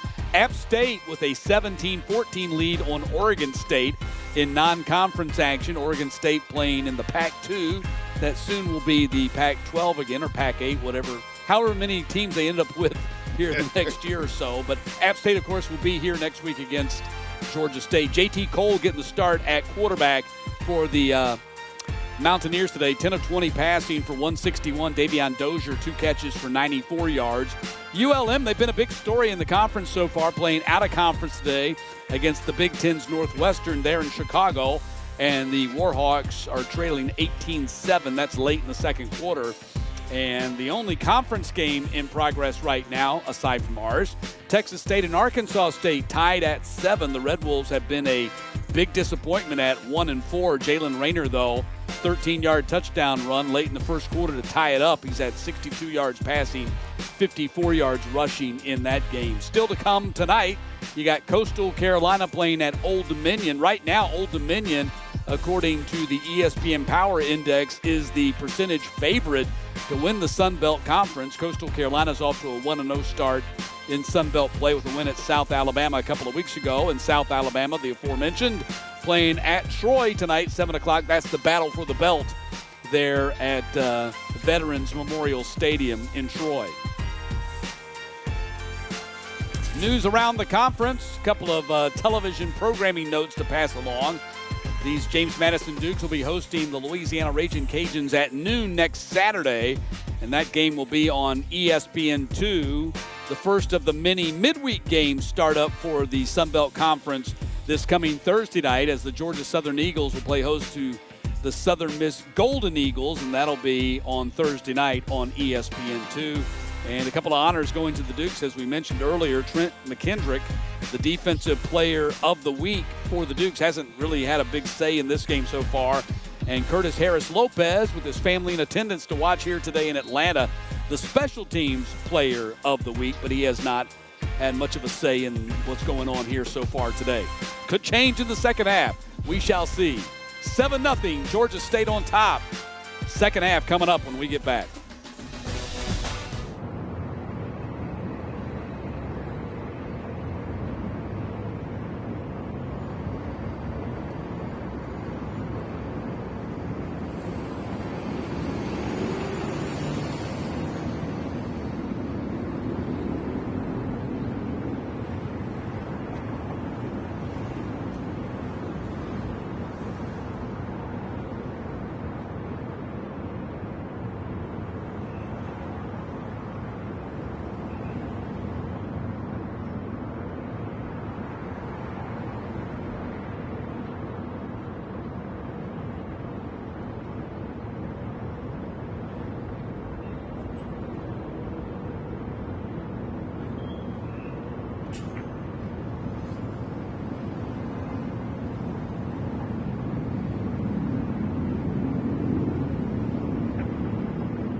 Overcast skies here in Atlanta, but a nice day for college football on this first Saturday of October. In Georgia State with a 7-0 lead on James Madison. Matt Stewart, Sam Crenshaw with you as we get ready to start the third quarter. The quarterback comparison today, and it's been heavily weighted in TJ Finley's side.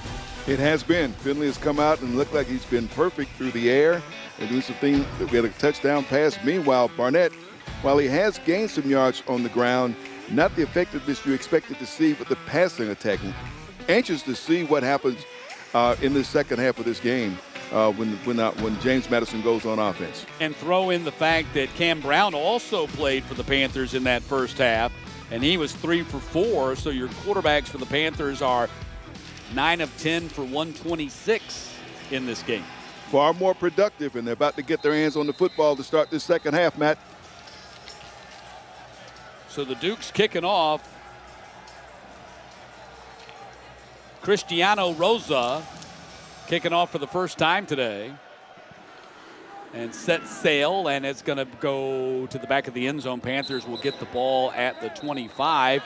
And this gives us an opportunity to show you Bo Chesney, the coach's son, 11 years old. He's a big kid for 11 years old, going out to get the tees on the road trip with Dad here today.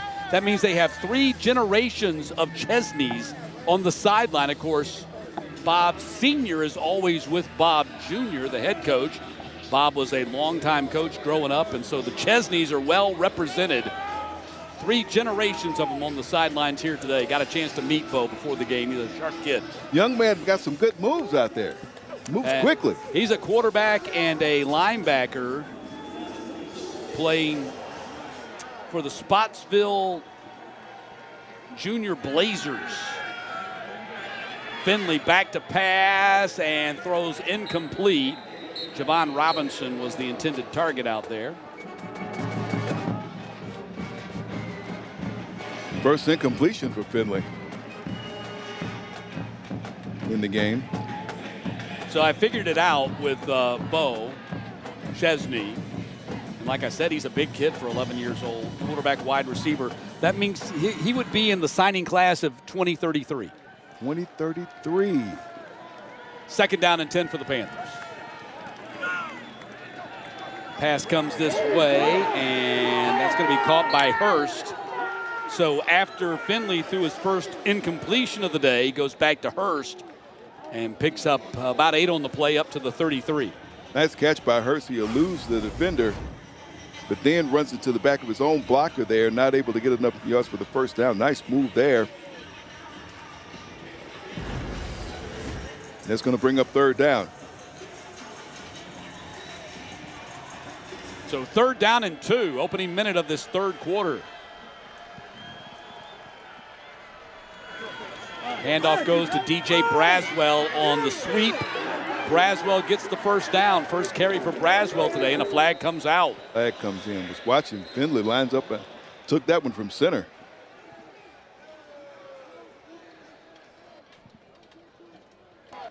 During the run, holding, offense number 35. 10-yard penalty, third down. That erases the first down. That's the tight end, McBride. Avion McBride. There he is, number 35. Gets locked up on Eaglin, the cornerback. Makes it third down and 6. Hugh Jackson, the offensive coordinator for the Panthers. You recognize the name. He was in the NFL, head coach of the Browns. Offensive coordinator in the NFL many, many years. Most recently, head coach at Grambling before joining the Panthers. Said he would give Finley a C+ through the first 4 games. He's played much greater than a C+ grade here today. Finley delivers to the tight end again.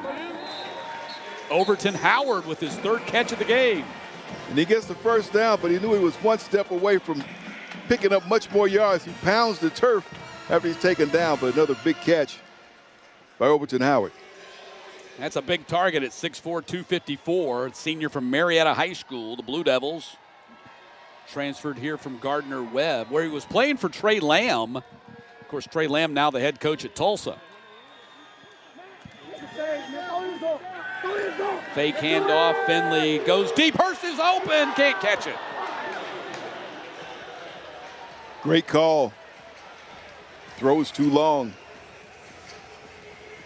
Panthers missed 7 right there, or 6.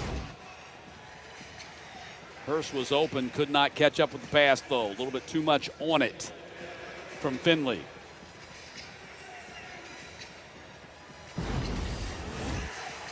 But nicely designed play for the Panthers, just did not execute it. 2nd down and 10.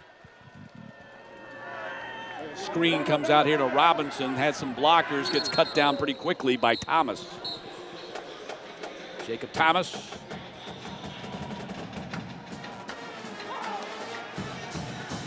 That brings up a 3rd and long.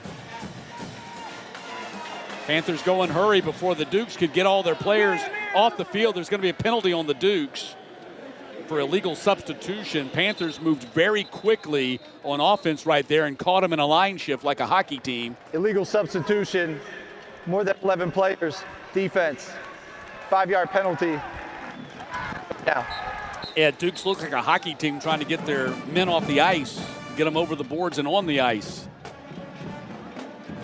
That's what happens when the officials put the ball down. Sometimes an official will see Look at that. Look at these guys. I mean, now the Panthers snap the ball right here. Their guys aren't even set yet.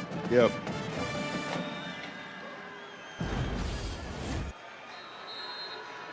So 3rd down and 4.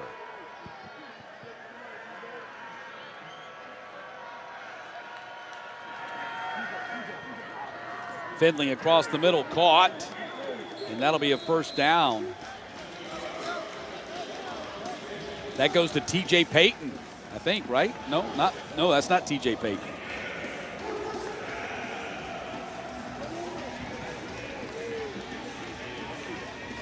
Dennis Murray. Dennis Murray making the catch. First time we've seen him in the game today.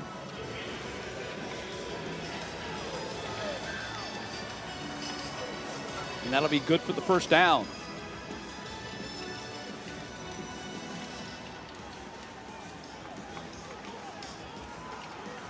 Panthers now with 12 first downs in the game.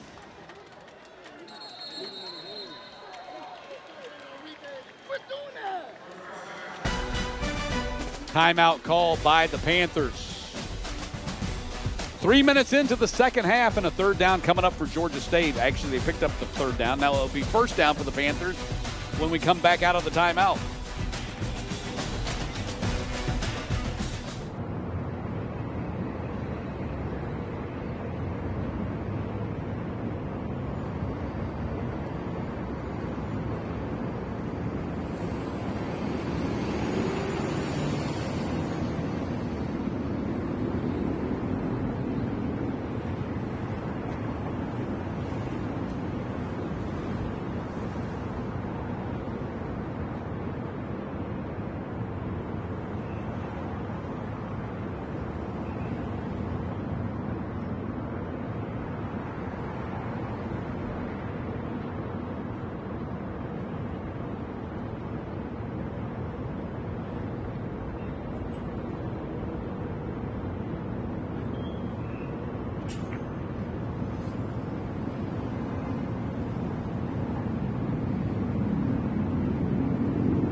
Fifth all-time meeting between the Dukes and the Panthers here today. Dukes lead the all-time series 4-0. The last 2 have not been close, including a 38-7 victory for James Madison at their place last year, a 42-14 victory for James Madison here in 2023.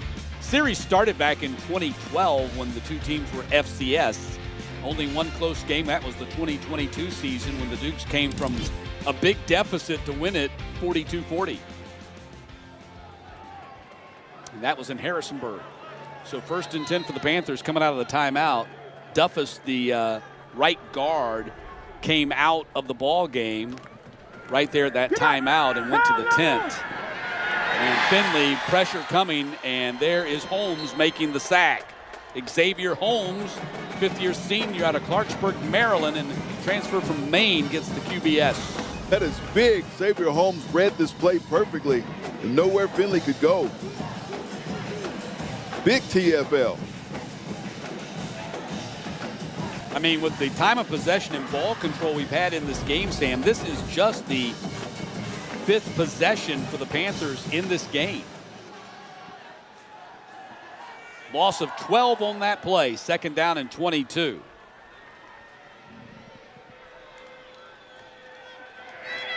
Finley setting up a screen pass, nearly intercepted. Culp was trailing on the play. Amos was the target. Now it's 3rd down.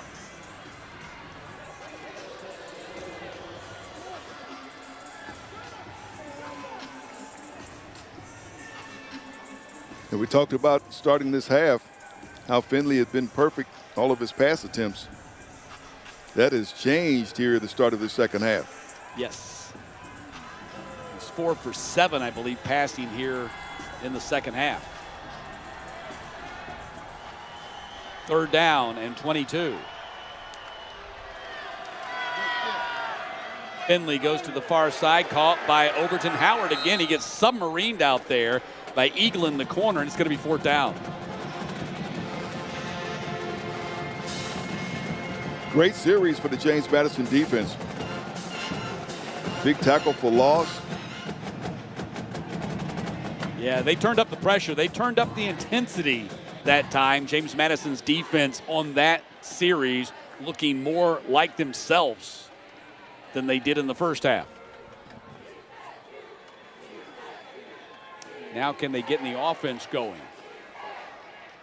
Chanley on the punt for the Panthers, standing at the 29, gets it out of there. It's a line drive kick that could be returnable, but Knight has it hit in front of him. And he now scoops it up at the 5-yard line, slips a couple of tackles, heads to the sideline, and Knight bought him about 10 yards on a heads-up play right there. Typically, you don't want to try to field the ball inside the 5, but the ball was kicked so deep, he did have running room, and he noticed that and took advantage of it. He really did. I was saying he's going to let this thing roll the way down inside the 5, but he picks it up and was able to get past the 2 defenders that were right there from the very start and make a little gain. 55-yard kick and a 12-yard return, so a 43 net. And here is the story on the Dukes today. Knight, 6 carries, 45 yards. Dupree's been the big guy for them, a couple of catches for 31 yards, and he also ran the ball twice on fake punts and converted both times. Fuller, 5 for 13 rushing, and Barnett, 2 for 7 rushing. And not much in the passing game so far. Ball goes to Fuller. Fuller with a lane to run in. Out across the 30, and Jordan Fuller up to the 36. 21-yard pickup for Fuller. Fuller running off the left side of that line behind Joseph Simmons. Carter Sweezy. Yeah, Sweezy is a really good offensive lineman. He goes up against Emmanuel Bush in practice every day. So he gets his work in every day of the week. Doesn't have to wait till Saturday. Ball goes on the screen. And that's Dupree again. 3rd catch for Dupree in this game. Another Panther slow getting up right now. He had 5 catches coming into the day, and he's had 3 today, plus the 2 running attempts on the fake punts. He's been very active today. He has been their star of the game if there was one to be given. Man down for the Panthers. That's Henry Bryant. We'll step aside as they tend to him.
So coming out of the injury timeout, 2nd down and 8 coming up for the Dukes.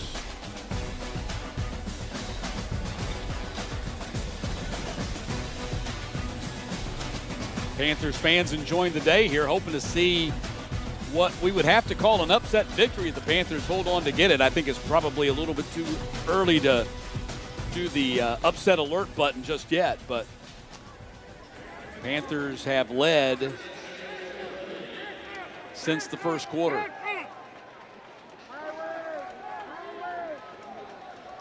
The Dukes looking like they're playing with a little bit more energy here in the second half. They did so defensively. This is just their 5th possession of the game. They had that 10.5-yard drive or 10.5-minute drive in the first half that ended up in nothing. So it's really kind of shortened the game for both teams. Both teams just now on possession number 5. Panthers just had their 5th, and this is number 5 for the Dukes. Jordan Fuller, the weapon of choice right now. 10-yard pickup right there. He's starting to get things going. So 1st and 10 Dukes as they approach midfield. Under 9 minutes to play here in the third quarter.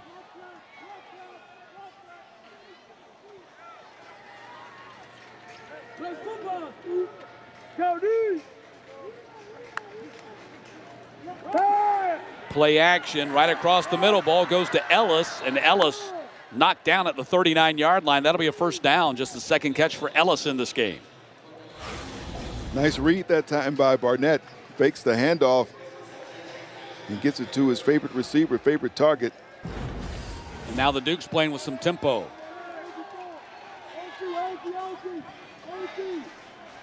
Well, they got up to the line quickly.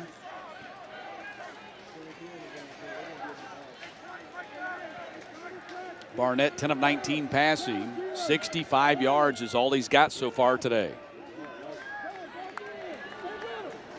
Handoff goes to Fuller, and Fuller runs right into the stone wall of the defensive line and gets driven back by Josiah Robinson.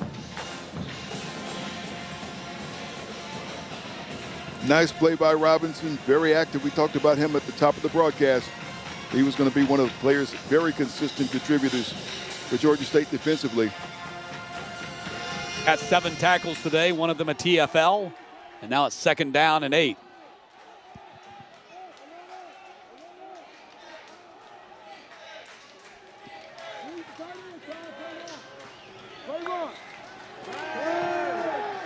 Clean pocket for Barnett. Off his receiver's hands, Sanchez tipped it backwards, which is always a scary thing for the trailing defense, but it doesn't bite James Madison right there. It's going to be 3rd down and 9.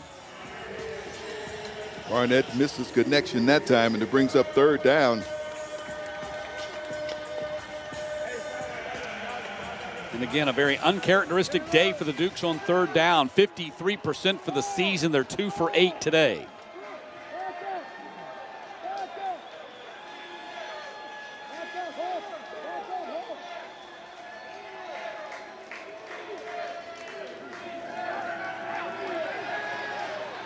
Barnett intercepted and then dropped. Huff had the interception. It popped out of his gut as he rolled over, and a flag down on the field at the 46. Boy, Huff was right there, read that one the right place. Defense number 9, 15-yard penalty, automatic, 1st down. So Dean's going to be whistled for the personal foul.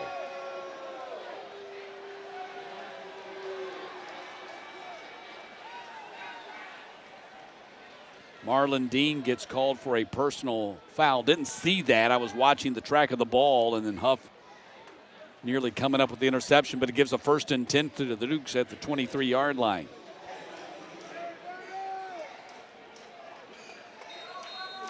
You can see McGee motioning. Must have been hands to the face, because that's what McGee was showing him that he did wrong.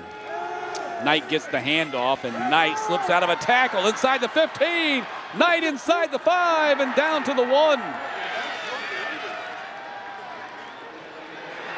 Touchdown. Call that a touchdown. On second thought, they throw up the arms.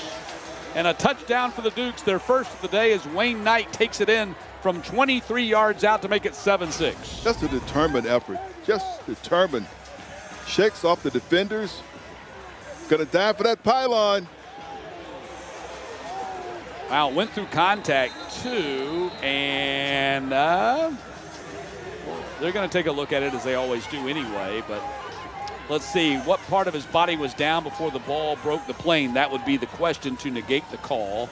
He does hit the pylon right there. Same time, it looks. And down there, I think perhaps, I mean, if you're going to be really precise, his shoulder hits the ground before the ball hits the pylon. It's almost simultaneous, and so I wouldn't be surprised if they don't overturn that because it's that close. But I mean, almost a split second, his shoulder on the ground and the ball hasn't hit the pylon yet, but we're talking about just a split second. Wow, great physical run right there. After video review, the runner was short of the goal line. It'll be 1st and goal at the half-yard line. Yeah, see, I didn't know that they would overturn it because it was that close. But they do stick with the replay decision, and so it's going to be at the half-yard line, 1st and goal to go. What an effort still by Wayne Knight. Big collision there right in front of the 1-yard line with Deuce Walker. Just a great physical run to get him down there at the goal line. And 1st and goal to go, less than a yard here to try to tie this game.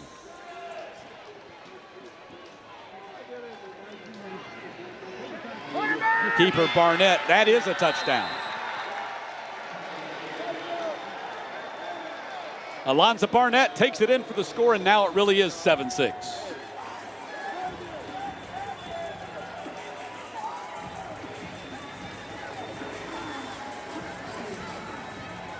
Here's a look at Barnett completing the drive. But it took the Dukes 38 minutes on the game clock to get in the end zone here today. But now they are a PAT away from tying it up. Morgan Suarez is going to kick it.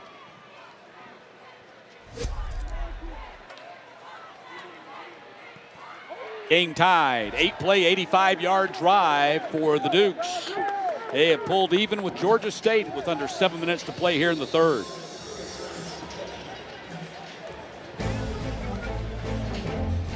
Got a new ball game in Atlanta.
Alonzo Barnett takes it in from a half-yard out after the 23-yard run by Fuller had gotten them down there by Knight, had gotten down there close, and now we're tied at 7.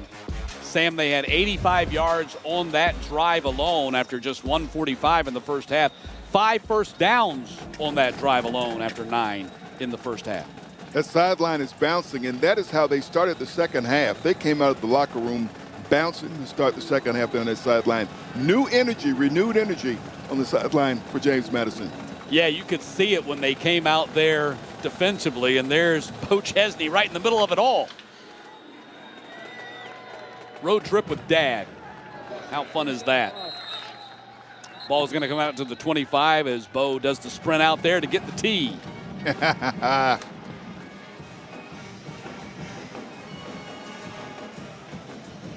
Win and you get some ice cream. How about that? I'm down for that. I mean, it's not just for kids anymore. Like a nice deal to me.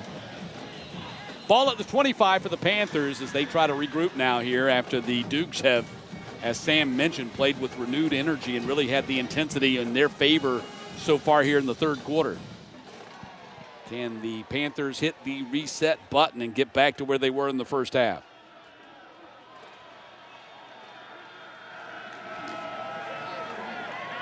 Toss goes to Murray. Got a flag. Holding. Offense, number 62. 10-yard penalty, first down. That is Jeff Burton, who's come on to relieve DeAndre Duffus, who left the game with the shoulder. There's a look at him. But Burton gets whistled for the penalty. And that was Dennis Murray on the carry. He had a catch and now a carry. And consider this, that he has only 3 catches in his career, all of them this year. And I think that was just the second career carry for him. So he's getting some run here today. Obviously, he had a big week of practice, or a big couple of weeks of practice. Amos now back in there at running back. Finley across the middle, and it's caught by Overton Howard, who's had a very active day. Panthers tied in with his 5th catch. He's been their leading receiver today from a catch standpoint. Tight ends on both sides have been big in this game. Big contributors. Yep. Dupree, of course, on the other side for James Madison as we're about to go under 6 minutes to play here in the third quarter.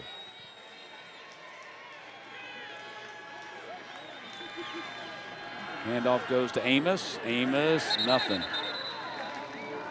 Duke's defense comes up big right there. Lockett in on that tackle, among others.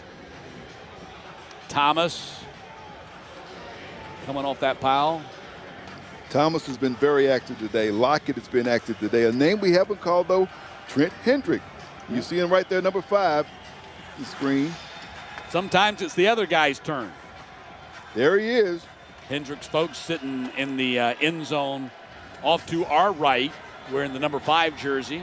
A number of James Madison fans here in attendance in Atlanta today. 3rd down and 5. Duke's trying to get the Panthers offense off the field. Heavy rush is coming, and Finley's going to take a sack back at the 20. Sire West gets the quarterback sack. Watch for 15. He is just relentless, right? Gets there at the same time as Amar Thomas. Meet me at the quarterback.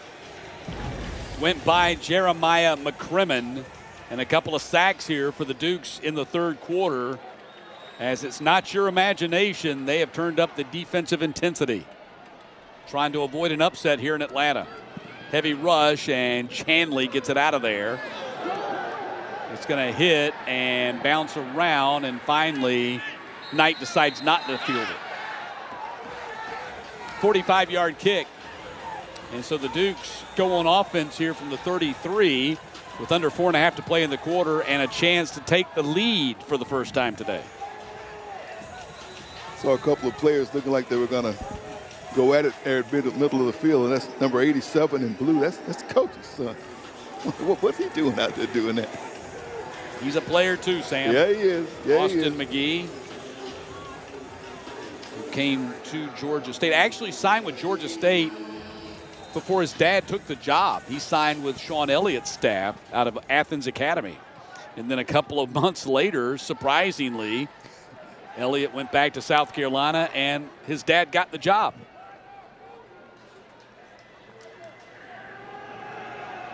Barnett up top, far sideline, jump ball knocked away. That was Jalen Walker's brother, Deuce Walker. That's right, the Atlanta Falcons' first-round draft pick.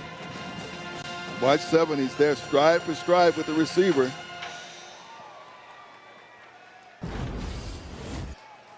You think Dale McGee's association with Jalen maybe helped him out with Deuce in recruiting? A little bit, maybe. But great thing for the parents. They can come to Atlanta for a Saturday game and stick around for a Sunday game and watch both their sons play. Ball goes out on the edge, and it's caught by Ellis, and he is driven out of bounds by 2 Panthers, a little bit short of the first down. Jordan Huff was there to stand him up. Got some help from Xavier Carter. 3rd down and 1. Power backfield set here for the Dukes. Handoff goes to Fuller, first down easily as he leans forward and falls forward to the 49-yard line.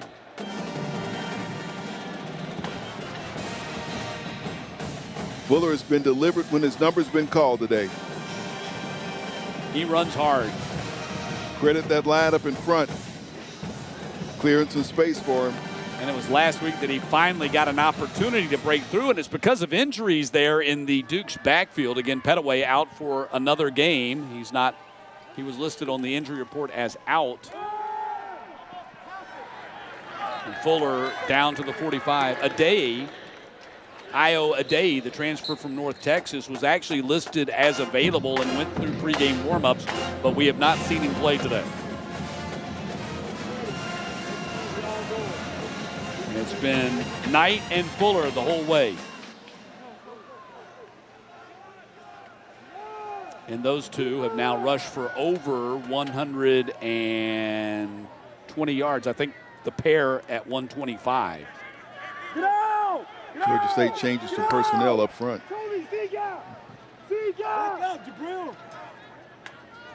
Second down and 4. Handoff goes to Knight, and he gets slammed down.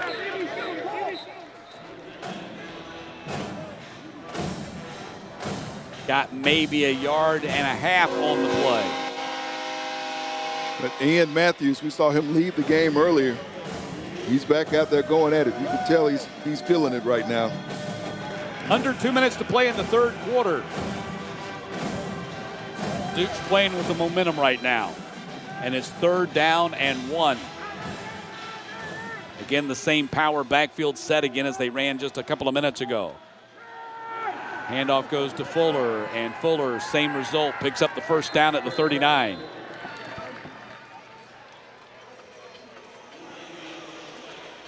Getting that push. The guys up front, Greenberg, Simmons, just enough.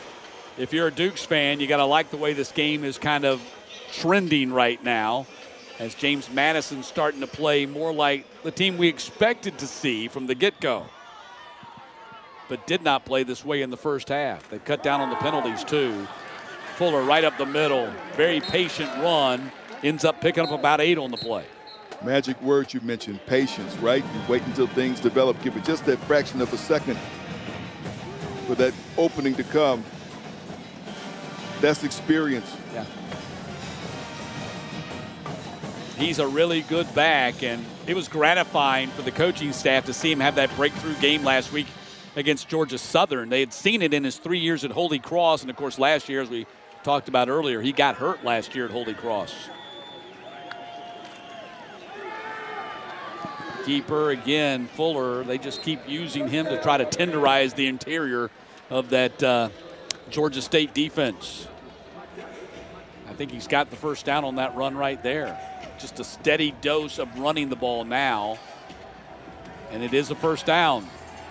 Let's see if they take a shot right here, or the clock will run out. We're down to 6 seconds in the quarter. Looking at where he lined up, too, this time. And they're not going to take a shot. They're going to let the quarter run out. And that is the end of the third quarter.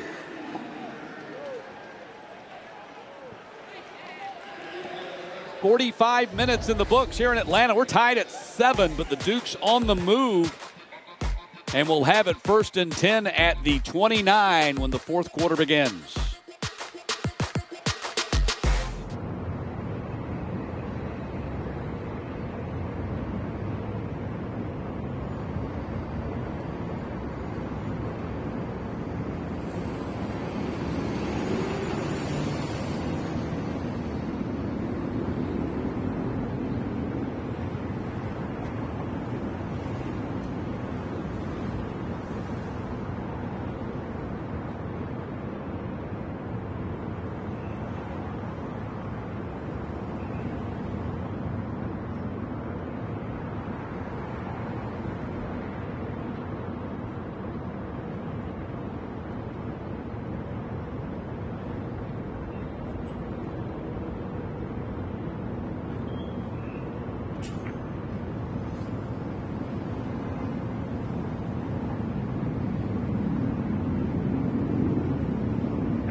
Start of the fourth quarter in downtown Atlanta, and a 7-7 ball game, although the Dukes are knocking on the door here.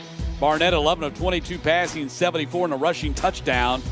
5 carries, 5 rushers for the Dukes, 179 total. Fuller was 71 of that. Knight was 70. Finley 12 of 15 passing, 154, 6 of 9 in the second half. And the Panthers with 6 receivers for a total of 168. Overton Howard, the top pass catcher, with 5 for 58. And now the Dukes start the fourth quarter with a toss to Knight. Knight will go down as Deuce Walker comes up from his cornerback position to make that tackle. The other big story in this game that we didn't show you in this graphic is that the Dukes, after committing 9 penalties for 90 yards in the first half, had 1 for 5 yards in the third quarter. That's a big difference, right? You talk about things you're doing on the field, but also cleaning some things up in the second half. That's 7 consecutive running plays for the Dukes on this drive.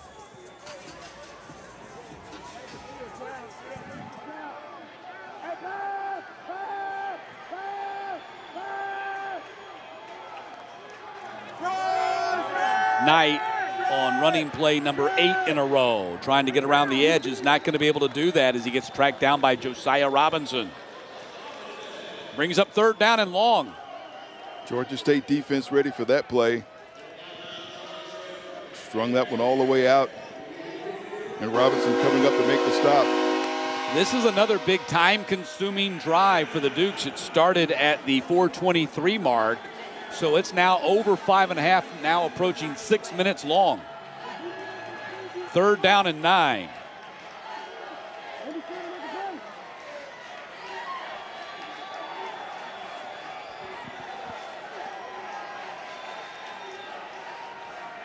Arnett, clean pocket. Nowhere to throw it. Quarterback sack as the pocket broke down and the Panthers were able to get in there and get the penetration for the sack. Bishop Thomas, first sack of the day for the Panthers. Arnett tries to extend the play. Thomas back there making a stop. Big TFL. Brings up the 4th down. What do you do here, Matt? And it's 4th down and 17. I think they're going to try a long field goal here. It looks like they're going to try. It looks like they're going to punt. Wow, how about this? They're going to punt. Watch number 15. Yeah, exactly. There hello, he is. hello. They've already done this twice.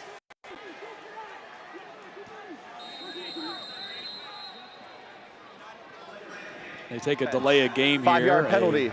4th strategic delay of game to back it up 5 yards and give Ray more room to try to pin the Panthers inside the 10-yard line.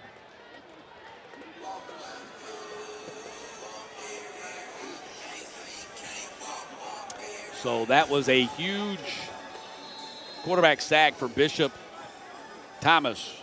You can go ahead and circle that one, bookmark that one if the Panthers win this game for knocking them out of field goal range, because they certainly were in field goal range for a chance to take the lead. Ray trying to drop it inside the 10, hits at the 5. They got an opportunity. They pin it at the 1. What execution by the punt coverage team, and the punt by Patrick Ray. 40 yards puts the Panthers at the 1 on offense when we get back.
Two and a half minutes into the fourth quarter. We're tied at 7. Matt Stewart, Sam Crenshaw. James Madison's brick wall defense has lived up to the billing here today, but so has the Georgia State defense. You look at the Dukes, came in 3rd in the country total defense, given up 209. They've given up 192. Came in 12th in sacks, 3.25 a game. They've had 2. 118 passing per game. They've given up 168 there. Most importantly, though, scoring defense. They give up 15 points per game. They have allowed only 7.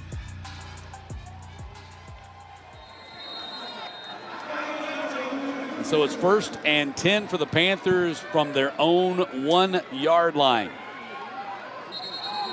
Boy, got movement.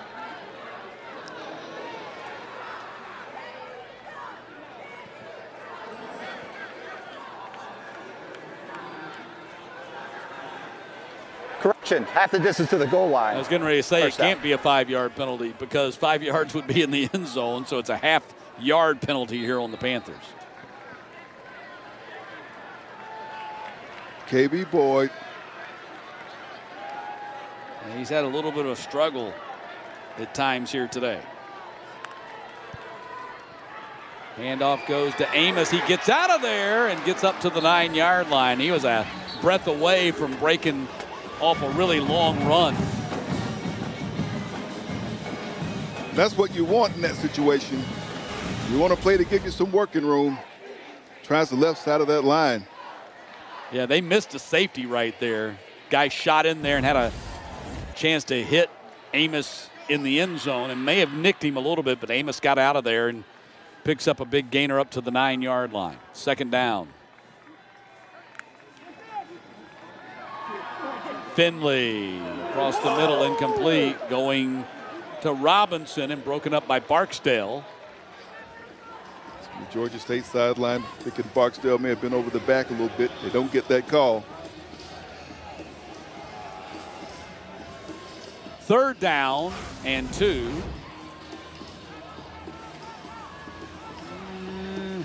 It's hard to tell because the pass was low and Robinson was trying to go down and get it. So did Barksdale knock him down, or was Robinson just going down to get it?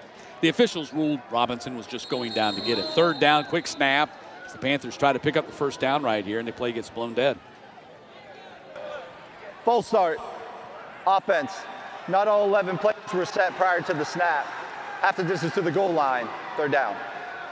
Yes, the Panthers tried to go quick snap right there and catch the James Madison defense off guard. Didn't work. So ball back at the 4. 3rd down and 6. A lot different now with that extra 5 yards. Well, you probably got to pass the ball now. Try to pick up the 1st down.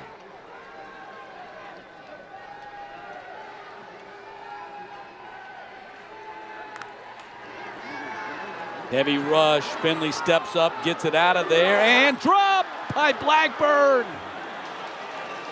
Had it in his hands, and he hears it from the Duke sideline as he dropped the ball right in front of them.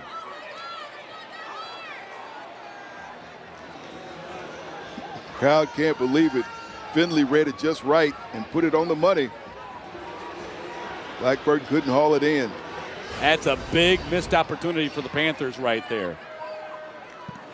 Punt by Chanley. Going to be fielded at the 49. Return opportunity for Knight. Great return for Knight. Inside the 35, inside the 30. And the Dukes have it right back even better than they had it before. 45-yard punt, but again, a nice return. The Dukes have gotten a lot of return yards on these punts here today. That's a 21-yard return. Big defensive series for James Madison. Of course, the drop by Blackburn was big, but also the defense showed up. And now they go back on offense. An opportunity to play and take the lead in this game. Yeah, 1st and 10. Panthers unable to move it out of their own end, surrender the field position to the Dukes, and now they got a great opportunity right here, as they have owned the second half, much like the Panthers owned the first. Fuller gets the handoff. Who else? Well, when you got a guy that's, 225, basically a fullback playing the running back position, use him. And I think that's what the Georgia State defense can expect right now. A steady diet of Jordan Fuller. Of course, you can keep doing that and then finally go up top, hit them on a play action. Don't know that they'll do that here. No, Fuller just going to get it again, and a gaping hole in the defense all the way down inside the 15, and Fuller on his feet all the way down to the 9. What a run by Fuller right there, 15 yards. Watch 23, follows his block, twisting, spinning, keeping the legs going. So first and goal to go for the Dukes as they try to take their first lead of the game. Fuller again, this time he gets wrapped up right away. Josiah Robinson was right there to make the tackle.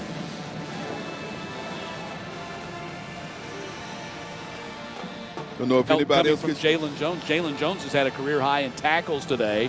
He teamed up with Robinson on that play. Look at Jones. Yeah, that's 9 tackles now for Jones. Robinson has 10. Jordan Fuller's out. Wayne Knight returns. Takes the direct snap, and Fuller going to run it inside the 5. Touchdown, James Madison. Direct snap to Knight. Goes 9 yards for the score, and the Dukes have their first lead of the day. It comes with 9:50 left in the game. We wonder if anybody else was going to touch the ball, and sure enough it was. Knight gets it, makes his own call on the direct snap, takes it in for the score. Dukes got the lead for the first time today. Nice wrinkle there by Dean Kennedy, the OC, and Suarez on to try to make it a 7-point lead.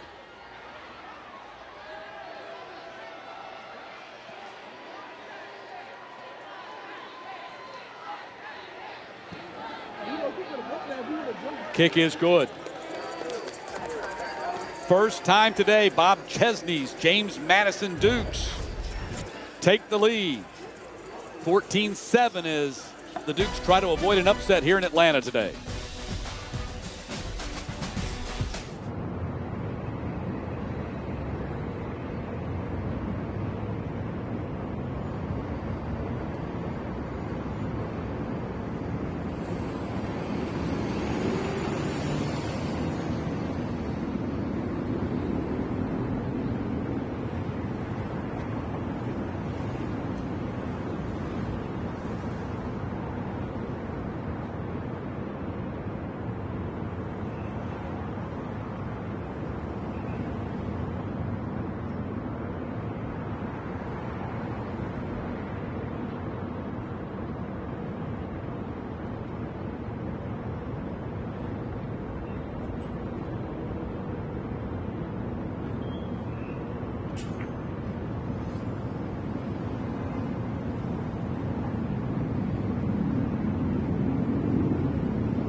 Dukes leading now 14-7 with under 10 minutes to play in regulation. Put together a 28-yard touchdown drive on 4 plays, and that drive was actually set up, if you go back a little bit, by the 40-yard punt by Ray that pinned the Panthers deep at the 1-yard line. Absolutely. That was really the start of it all. And then the Panthers, unable to move it out, had to punt it back, and so you had the great return by Knight. Set them up at the 28-yard line, and then 4 plays later, they're in the end zone and have the lead.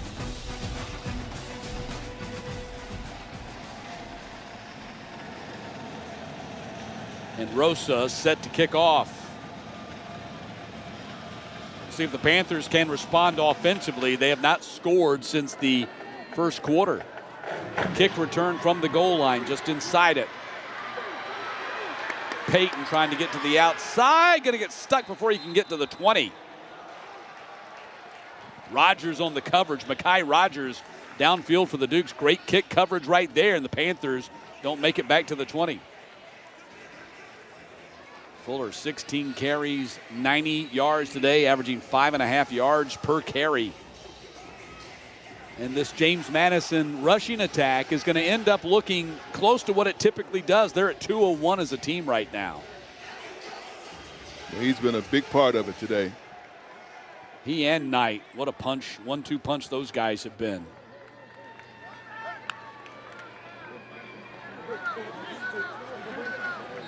Panthers, meantime, having a hard time running the ball. Only 32 yards rushing for Georgia State today. Ironically, and that was Branson Robinson, his first carry of the day. Ironically, the Panthers' best rushing game of the season came in their 63-7 loss at Ole Miss. Came away from that, and that was one of the bright spots from that loss. Yeah, they were thinking, well, our rushing attack's going to be better this year, but it has not come close to living up to that night in any of the previous games. So second down and 10.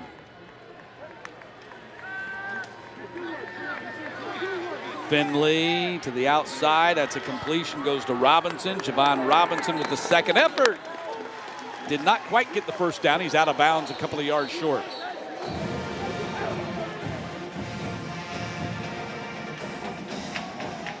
Nice catch and yards after the catch. Robinson fighting for those yards, but still you got third down here, and this is a big play.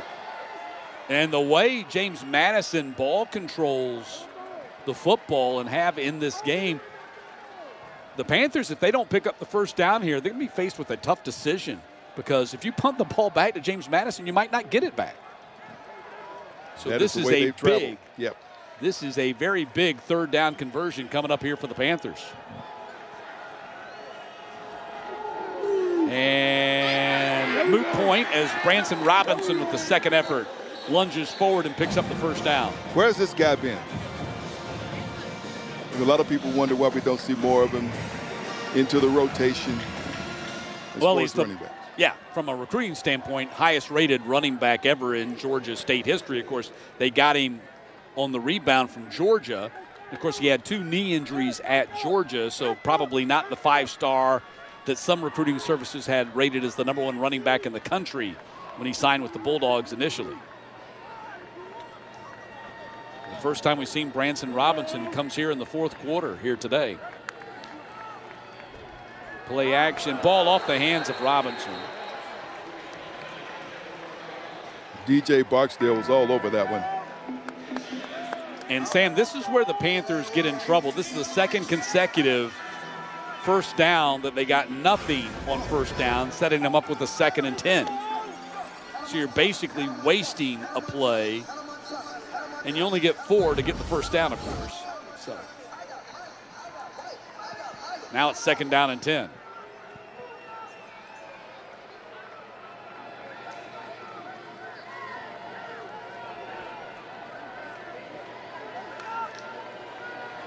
Again, a sidearm pass out here to Robinson. Robinson gets tripped up by his offensive lineman. McCrimmon was out there to block for him. I think he tripped over McCrimmon. Friendly fire.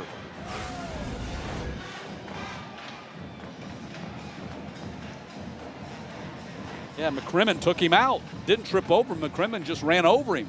McCrimmon was trying to get out there and execute a block and knocked his own player down. It's 3rd down. And 10. And I will go ahead and answer that question I asked earlier. This is 4-down territory now for the Panthers as the clock is under 7 minutes to go. Heavy rush. Finley hit as he throws, and it's incomplete. Now they're going to punt it away. I mean, you almost have to, because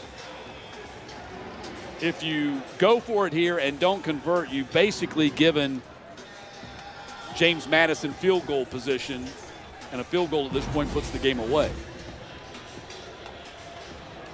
So thinking that they might pick up a few yards there might have made a more difficult decision for them, but picking up nothing here and making it 4th down and 10, they got to punt it away.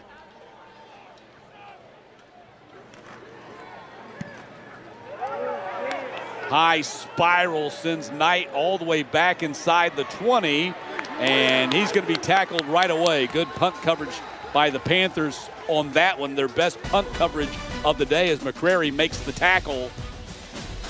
But now the Panthers got to get a stop on defense as the Dukes go back on offense when we get back.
Back in Atlanta, that does not look like fun. It's fun to watch, not fun to do.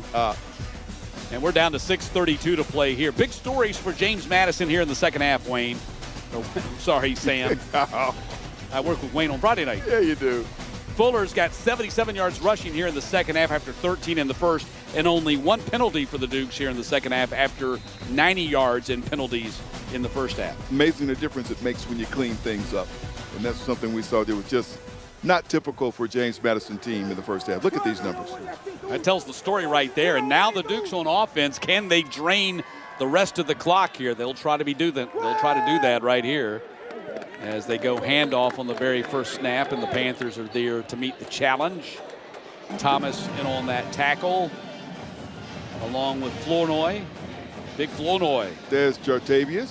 6'1", 324. I think he likes eating here in Atlanta. Yeah, he does. Second down and 10. He's been a nice addition, a freshman. It's rare that a freshman's able to break in and play as much as he has been able to play on that defensive line. But you can see he's got the body for it at that nose position. So second down and 10.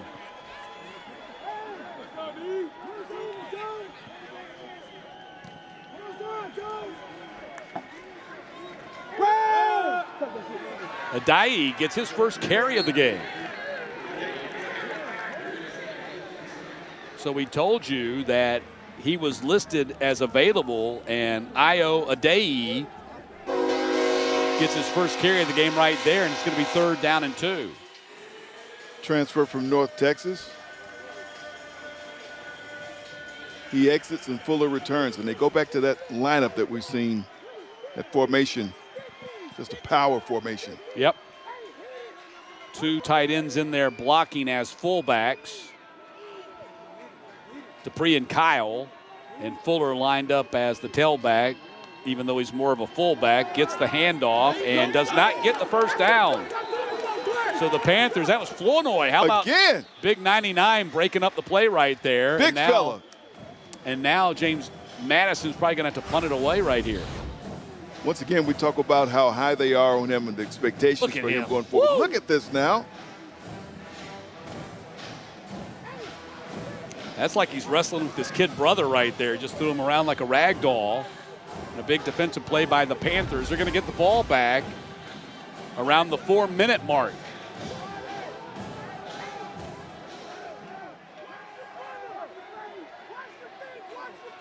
You can hear the Panthers sideline yelling, "Watch the fake." Not a fake this time. And Ray with a line drive kick, kind of knuckleballs down there and rolls dead at the 19 and a half, 18 and a half. So that is where the Panthers go on offense with 4:04 left in regulation. And you got to figure this is a must-scoring drive for Georgia State, because if you give the ball back to James Madison, at this point, I would say it's probably very highly unlikely that you get the ball back. Matt, you were wondering if Georgia State would go for it or if they would punt at the end of their last possession. They did. The defense did their job. Yep. They got the ball back for the offense. And now let's see what this offense can do. They've had their struggles in the second half. Yeah, Flournoy came up big for him, really did, on that defensive series for Georgia State. Now can the offense get on track? They haven't been able to score since the first quarter when Finley threw that 19-yard pass to the tight end, Overton Howard. Finley to the far side and dropped by Overton Howard, who's had a good day catching the ball, but not that time.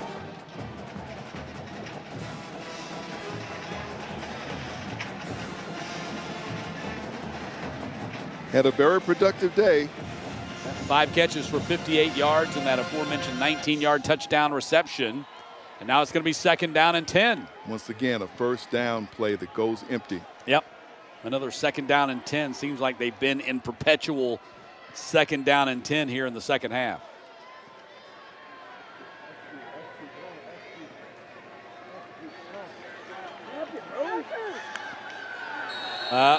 Movement for the Panthers. Play clock was about to run down, too. Duffus, who's back in there, who went to the injury tent earlier. Offense, number 56, 5-yard penalty, 2nd down. So Duffus commits the penalty. Now it's going to be 2nd and 15.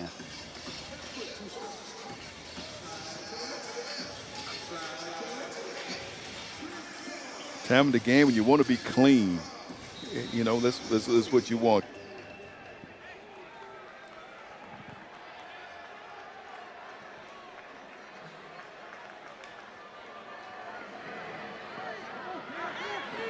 Tight end makes the catch. Overton Howard, catch number 6, Cam Overton Howard. And that's going to cut the yardage in half and make it 3rd down and 5 or 6.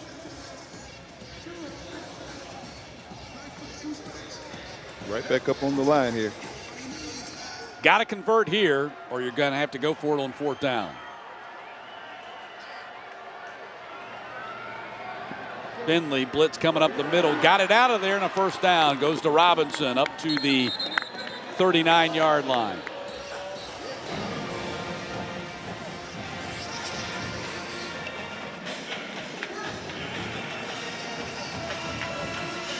Panthers quickly up to the line with the play clock running. It's going to go under 3 by the time they snap it again. Panthers moved again. False start. Offense, number 69. 5-yard penalty, 1st down. Yeah, McCrimmon, that right side of the offensive line for the Panthers today has been heavily penalized. And those are the things that really have to eat away at Dale McGee. You've had a week off to refresh and then refocus, try to wipe away some of the penalties and miscues, some of the self-inflicted things that happens with your team to hold you back. So 1st and 15, ball back at the 34.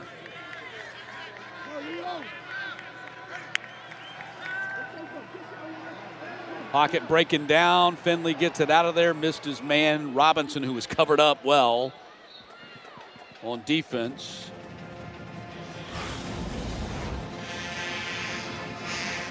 See the pressure coming. And then Flo had him covered up. Target wasn't open anyway, so now it's going to be 2nd down and 15. 2:39 on the clock. Panthers have 2 timeouts plus the 2-minute timeout to work with here.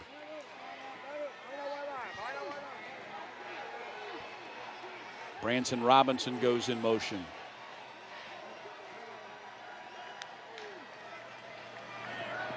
Looking back for a screen, goes to Overton. Howard gets submarined. What a tackle by the safety, Tyler Brown.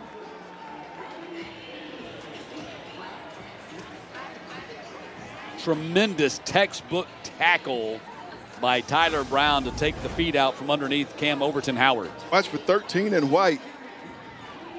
Boy, coming in, submarine, making a stop. Bringing up 3rd down, 3rd and long here, Matt. 3rd and 18, 4-down territory for the Panthers. We're about to hit the 2-minute timeout. We just did. This is the 2-minute timeout. Time running out on the Panthers. Can the Dukes hold on for the victory? 2 minutes to go. Coming back for the home stretch in just a moment.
Down 7-0 at halftime. The Dukes have taken over here in the second half. Barnett rushing in from a half-yard out to get the Dukes on the board and tie the game. And then nice run here by Knight on the Wildcat.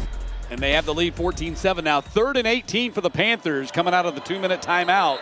They're running out of time. And now a false start on the Panthers again. Offense, number 58. 5-yard penalty, 3rd down. This time it was Darrell Bailey, the left tackle. Just so many little nitpicky penalties here. Pre-snap infractions before the snap of the ball that the Panthers had hoped that they had cleaned up during the bye week after that loss to Vanderbilt. They're bad to see any time in the game, but especially at a time like this when really the game is on the line. So now 3rd and 23. Panthers have to get to at least the 49. Ball goes to Robinson, trying to set it up out there here on the edge. And Robinson, wow, he took a big hit at the 36-yard line as Barksdale and Eaglin brought the lumber. And it's going to be 4th down. Well, you're not going to kick this away now, not with less than 2 minutes to go in the game. You got to try to dial up something. Wow. So now 4th down, 13 to go. Ball sitting on the 36, got to get to the 49. Game on the line right here.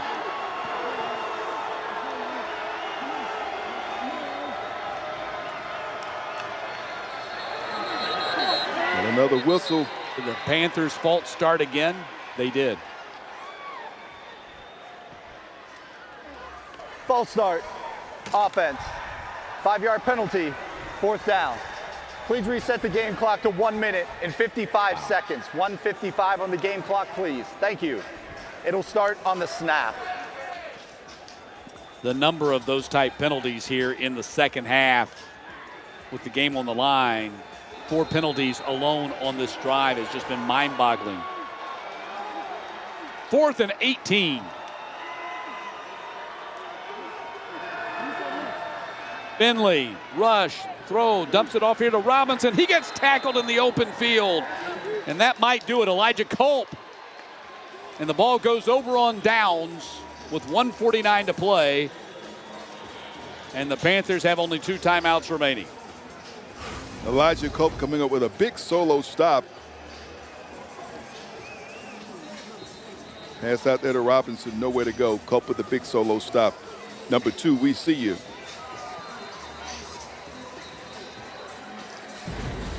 So with just 2 timeouts, it's going to be very hard for the Panthers to get the ball back. James Madison crowd that made the trip, exalting their team, and rightfully so. And of course, another first down will definitely put the game to bed.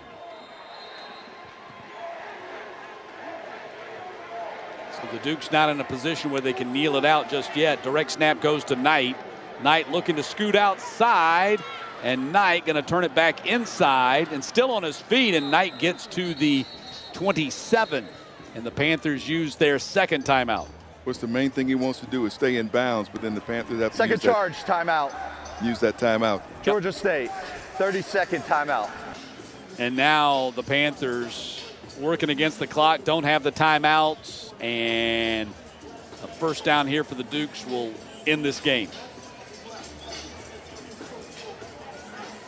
James Madison has really come back strong here in the second half, and next week, noon on ESPN, playing host to the Louisiana Raging Cajuns, who came up with a big win last week against Marshall in double overtime. And then on October 18th, you can circle that one too. That might be for the Eastern Division, as Old Dominion's having a great season too. Never a breather in the Sun Belt Conference. Nope. 2 big weeks for James Madison. They get a test here today. Georgia State came out and gave them all they wanted in the first half. Just wasn't able to maintain second half. Some changes that James Madison made and really went exclusively on the ground. So second down.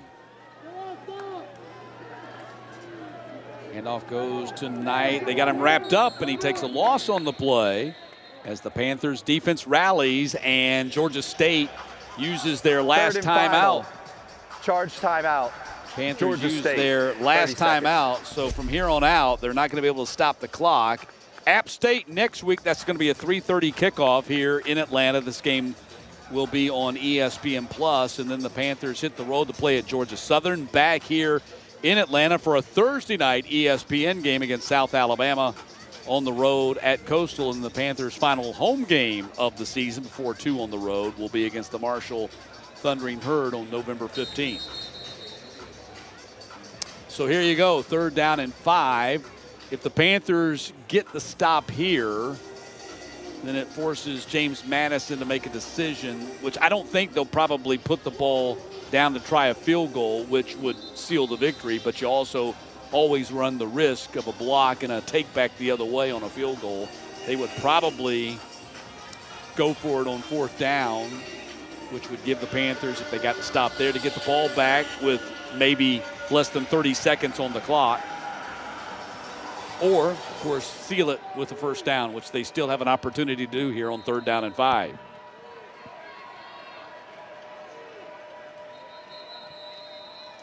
And now James Madison uses first charge timeout. Their 2nd timeout, or James first Madison, timeout, leaves them with 2. seconds.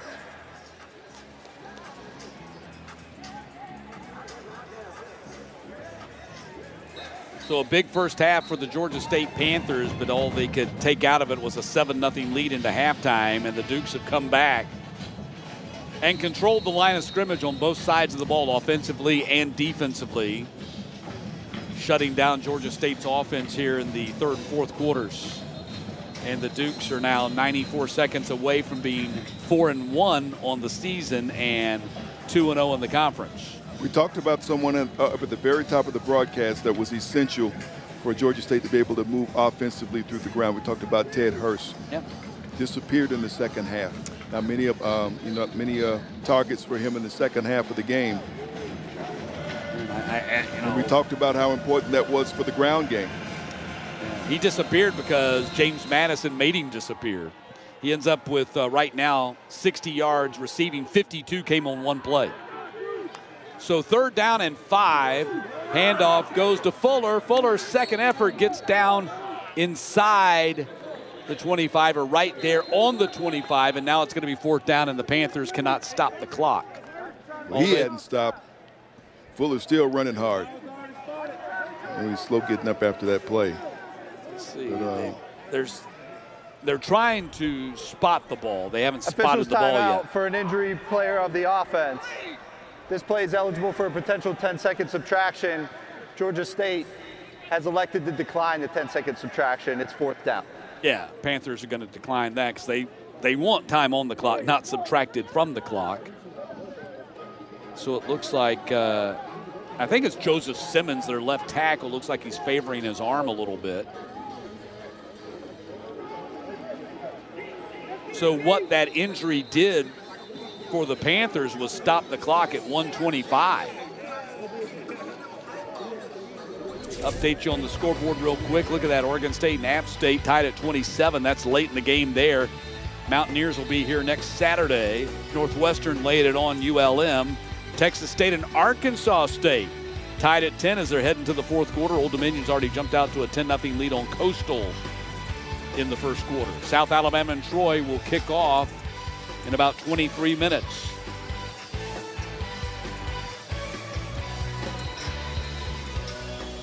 So 4th down and 1, they're going for it, going for the knockout punch right here. If the Panthers can get the stop, they'll still have more time than I thought they would have to work with. Well, there you go. Did they move or did the Panthers? That was Flournoy up in the front. Offside. Defense number 99 entering the neutral zone with contact. 5-yard penalty results in a 1st down. And he could also say game over. Yeah. So that'll give the 1st down to the Dukes. They can kneel it out from here.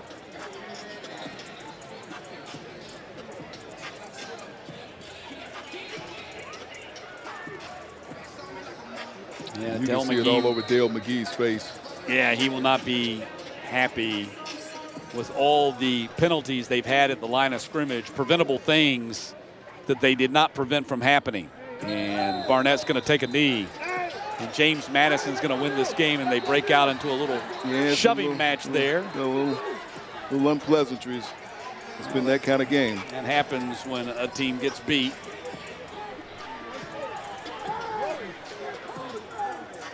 And the Panthers are going to drop to 1-4 overall and 0-1 in the Sun Belt with App State, a team they've never beaten before in their history, coming to town next week.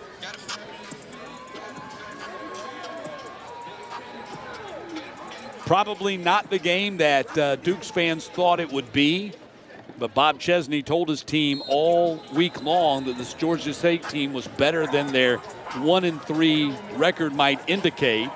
And the Panthers, at least in the 1st half, proved that to be the case, but James Madison started to play like the Dukes team that we expected to see in the second half, and they're going to walk out of here with a 14-7 win. Got to play 4 quarters. You got to play 4 quarters, Matt. And that's basically what it says.